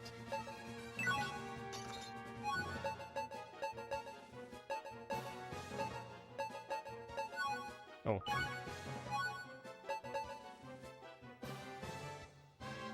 It seems to be giving me these two potions a lot.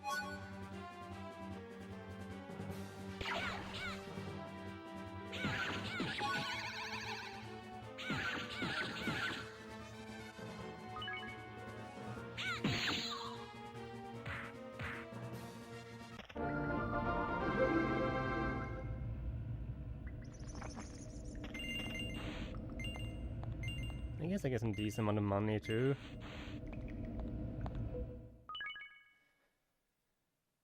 Alright, we have ads in progress.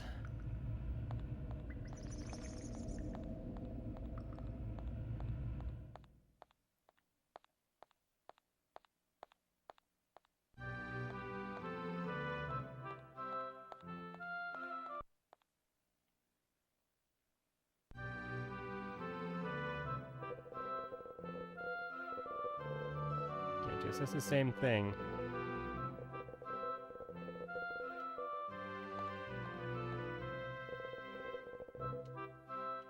We card knights are retainers of the queen and a symbol of the kingdom.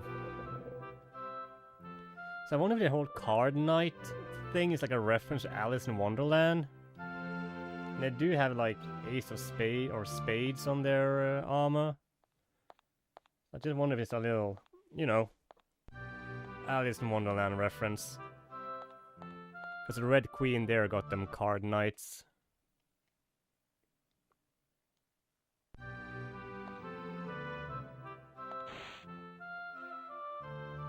Yeah, I guess we can head to the next town now.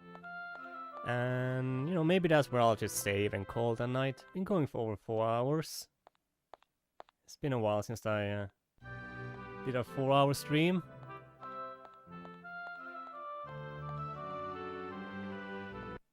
We're going to Leland, so I can just head over to that town and we'll save there.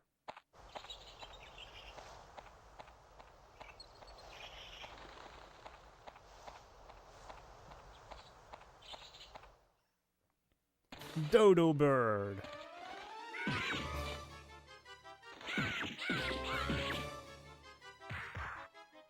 All cooked and ready.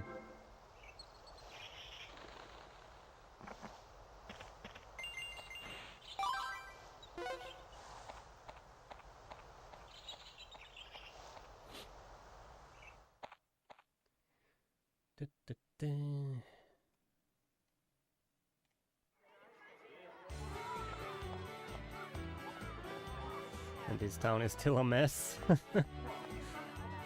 I guess they won't be like fixing it up in this playthrough. Yeah.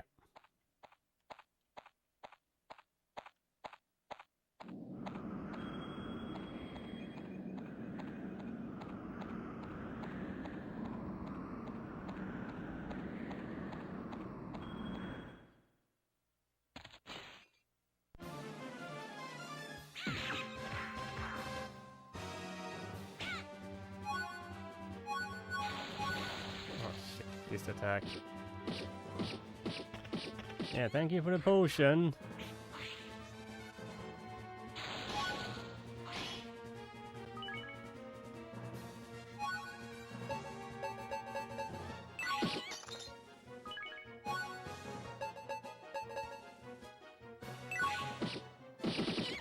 Come on. Interrupt me while drinking that.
There we go.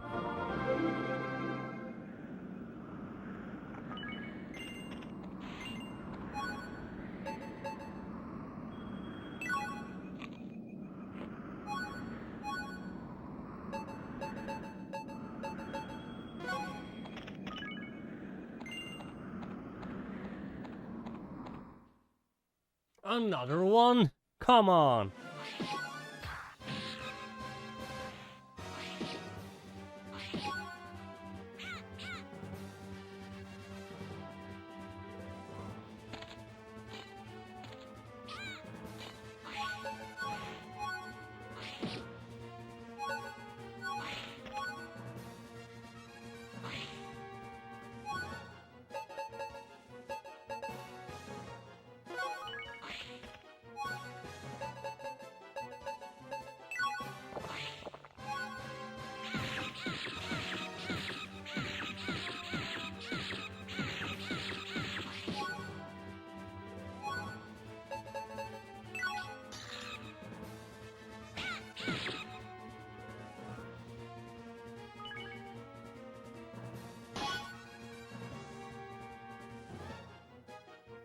Hey birds! Good to see you!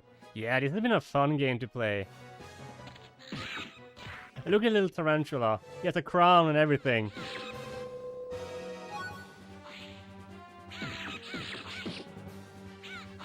Oh, come on. How can I not land that final hit? There we go. He looks sad. Well, now he's dead.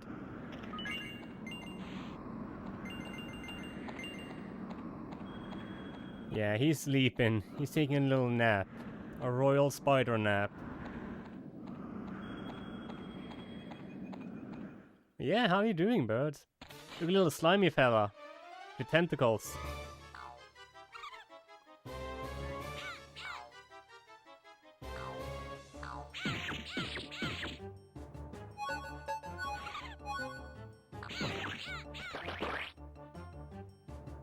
Yeah, it's a blob.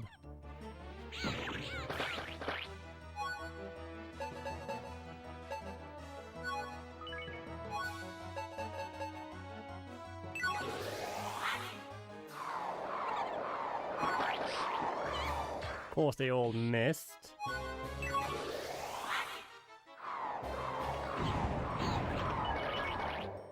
There we go, Blob is dead.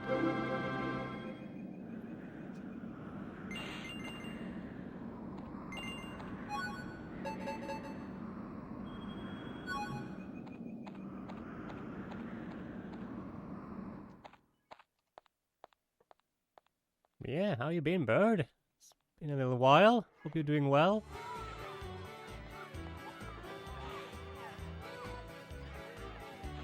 I guess we're supposed to talk to this guy. 2 of the 3 Dolphins crewmen have been arrested by local officials. You know, those guys don't look like the type to try pulling off a heist. I do remember they said they want a painting from the new artist in town. If you ask me, he's the one to be suspicious of. New artist, eh?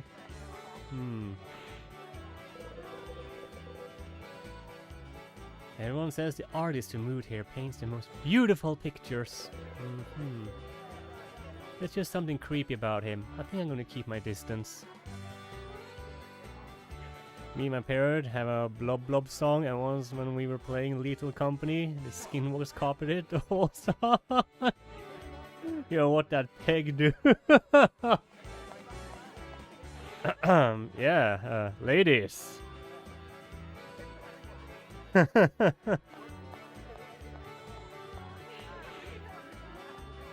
look at what does that do? This guy is way too happy looking.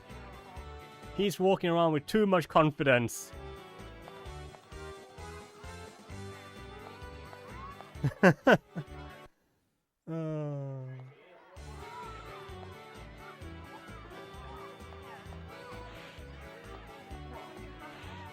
where does this artist live?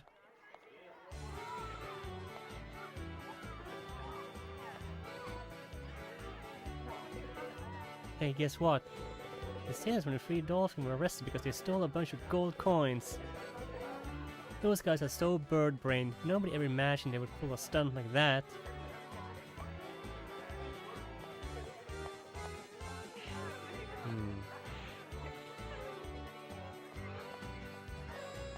So where would this new artist live? In here, maybe? No, that's not a house I can enter. Alright. He's hiding a big salami or something in there. Whatever it is, he's very proud of it.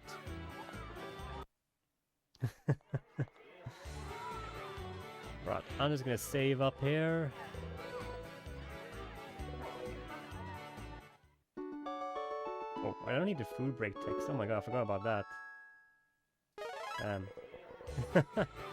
I'm done eating.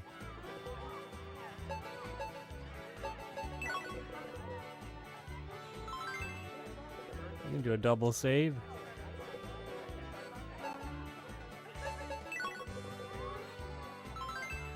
Yes. Yeah, that's what I think I'm called for today. I've been going for 4.5 hours. Not bad. It's been a while since I did a longer stream. And yeah, I think I'll maybe stream again tomorrow. See if I can start a little earlier. And you know, we didn't finish this storyline tonight. I thought I would, but it seems like there's still quite a bit left of this game, or at least this storyline. But that's good, because I'm enjoying this game. But once I finish up Gradriel's story, I'll take a break from this game, play something else, and then we'll get back to it and play the other storylines. Yeah, so far this game has been a lot of fun. Or this is just a good game. I'm really enjoying it. It's definitely becoming one of my favorite retro games. Alright. Just go out like this. Put on some background music.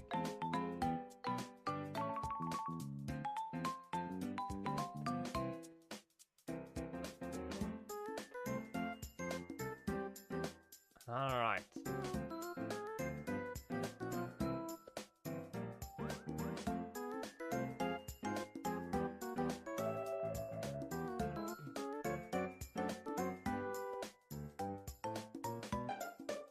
Let me see who is live at the moment.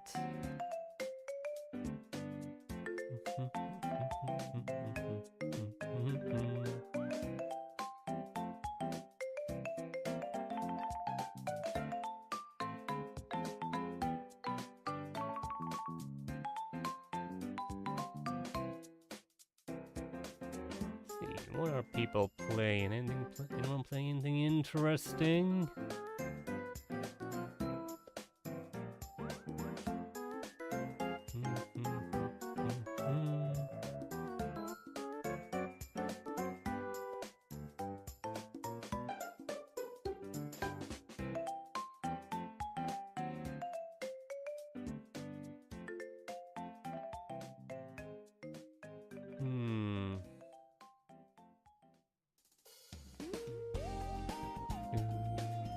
What are people playing?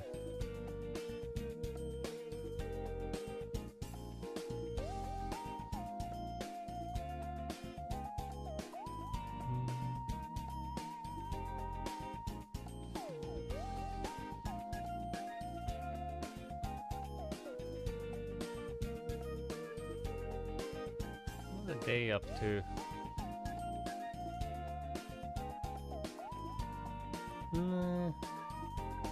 Oh, they're playing God of War. They just started a stream too. Or they're going to play God of War. So I'll send you guys over there. You prepared a raid. There we go. And I'll get the raid message ready.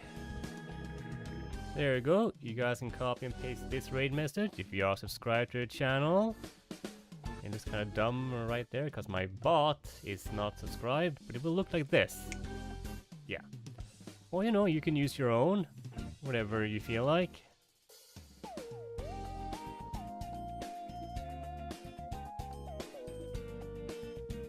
Or we got this one for you guys who are not subscribed to the channel. You know, it's always appreciated when you guys join in on a raid, spread the love and community.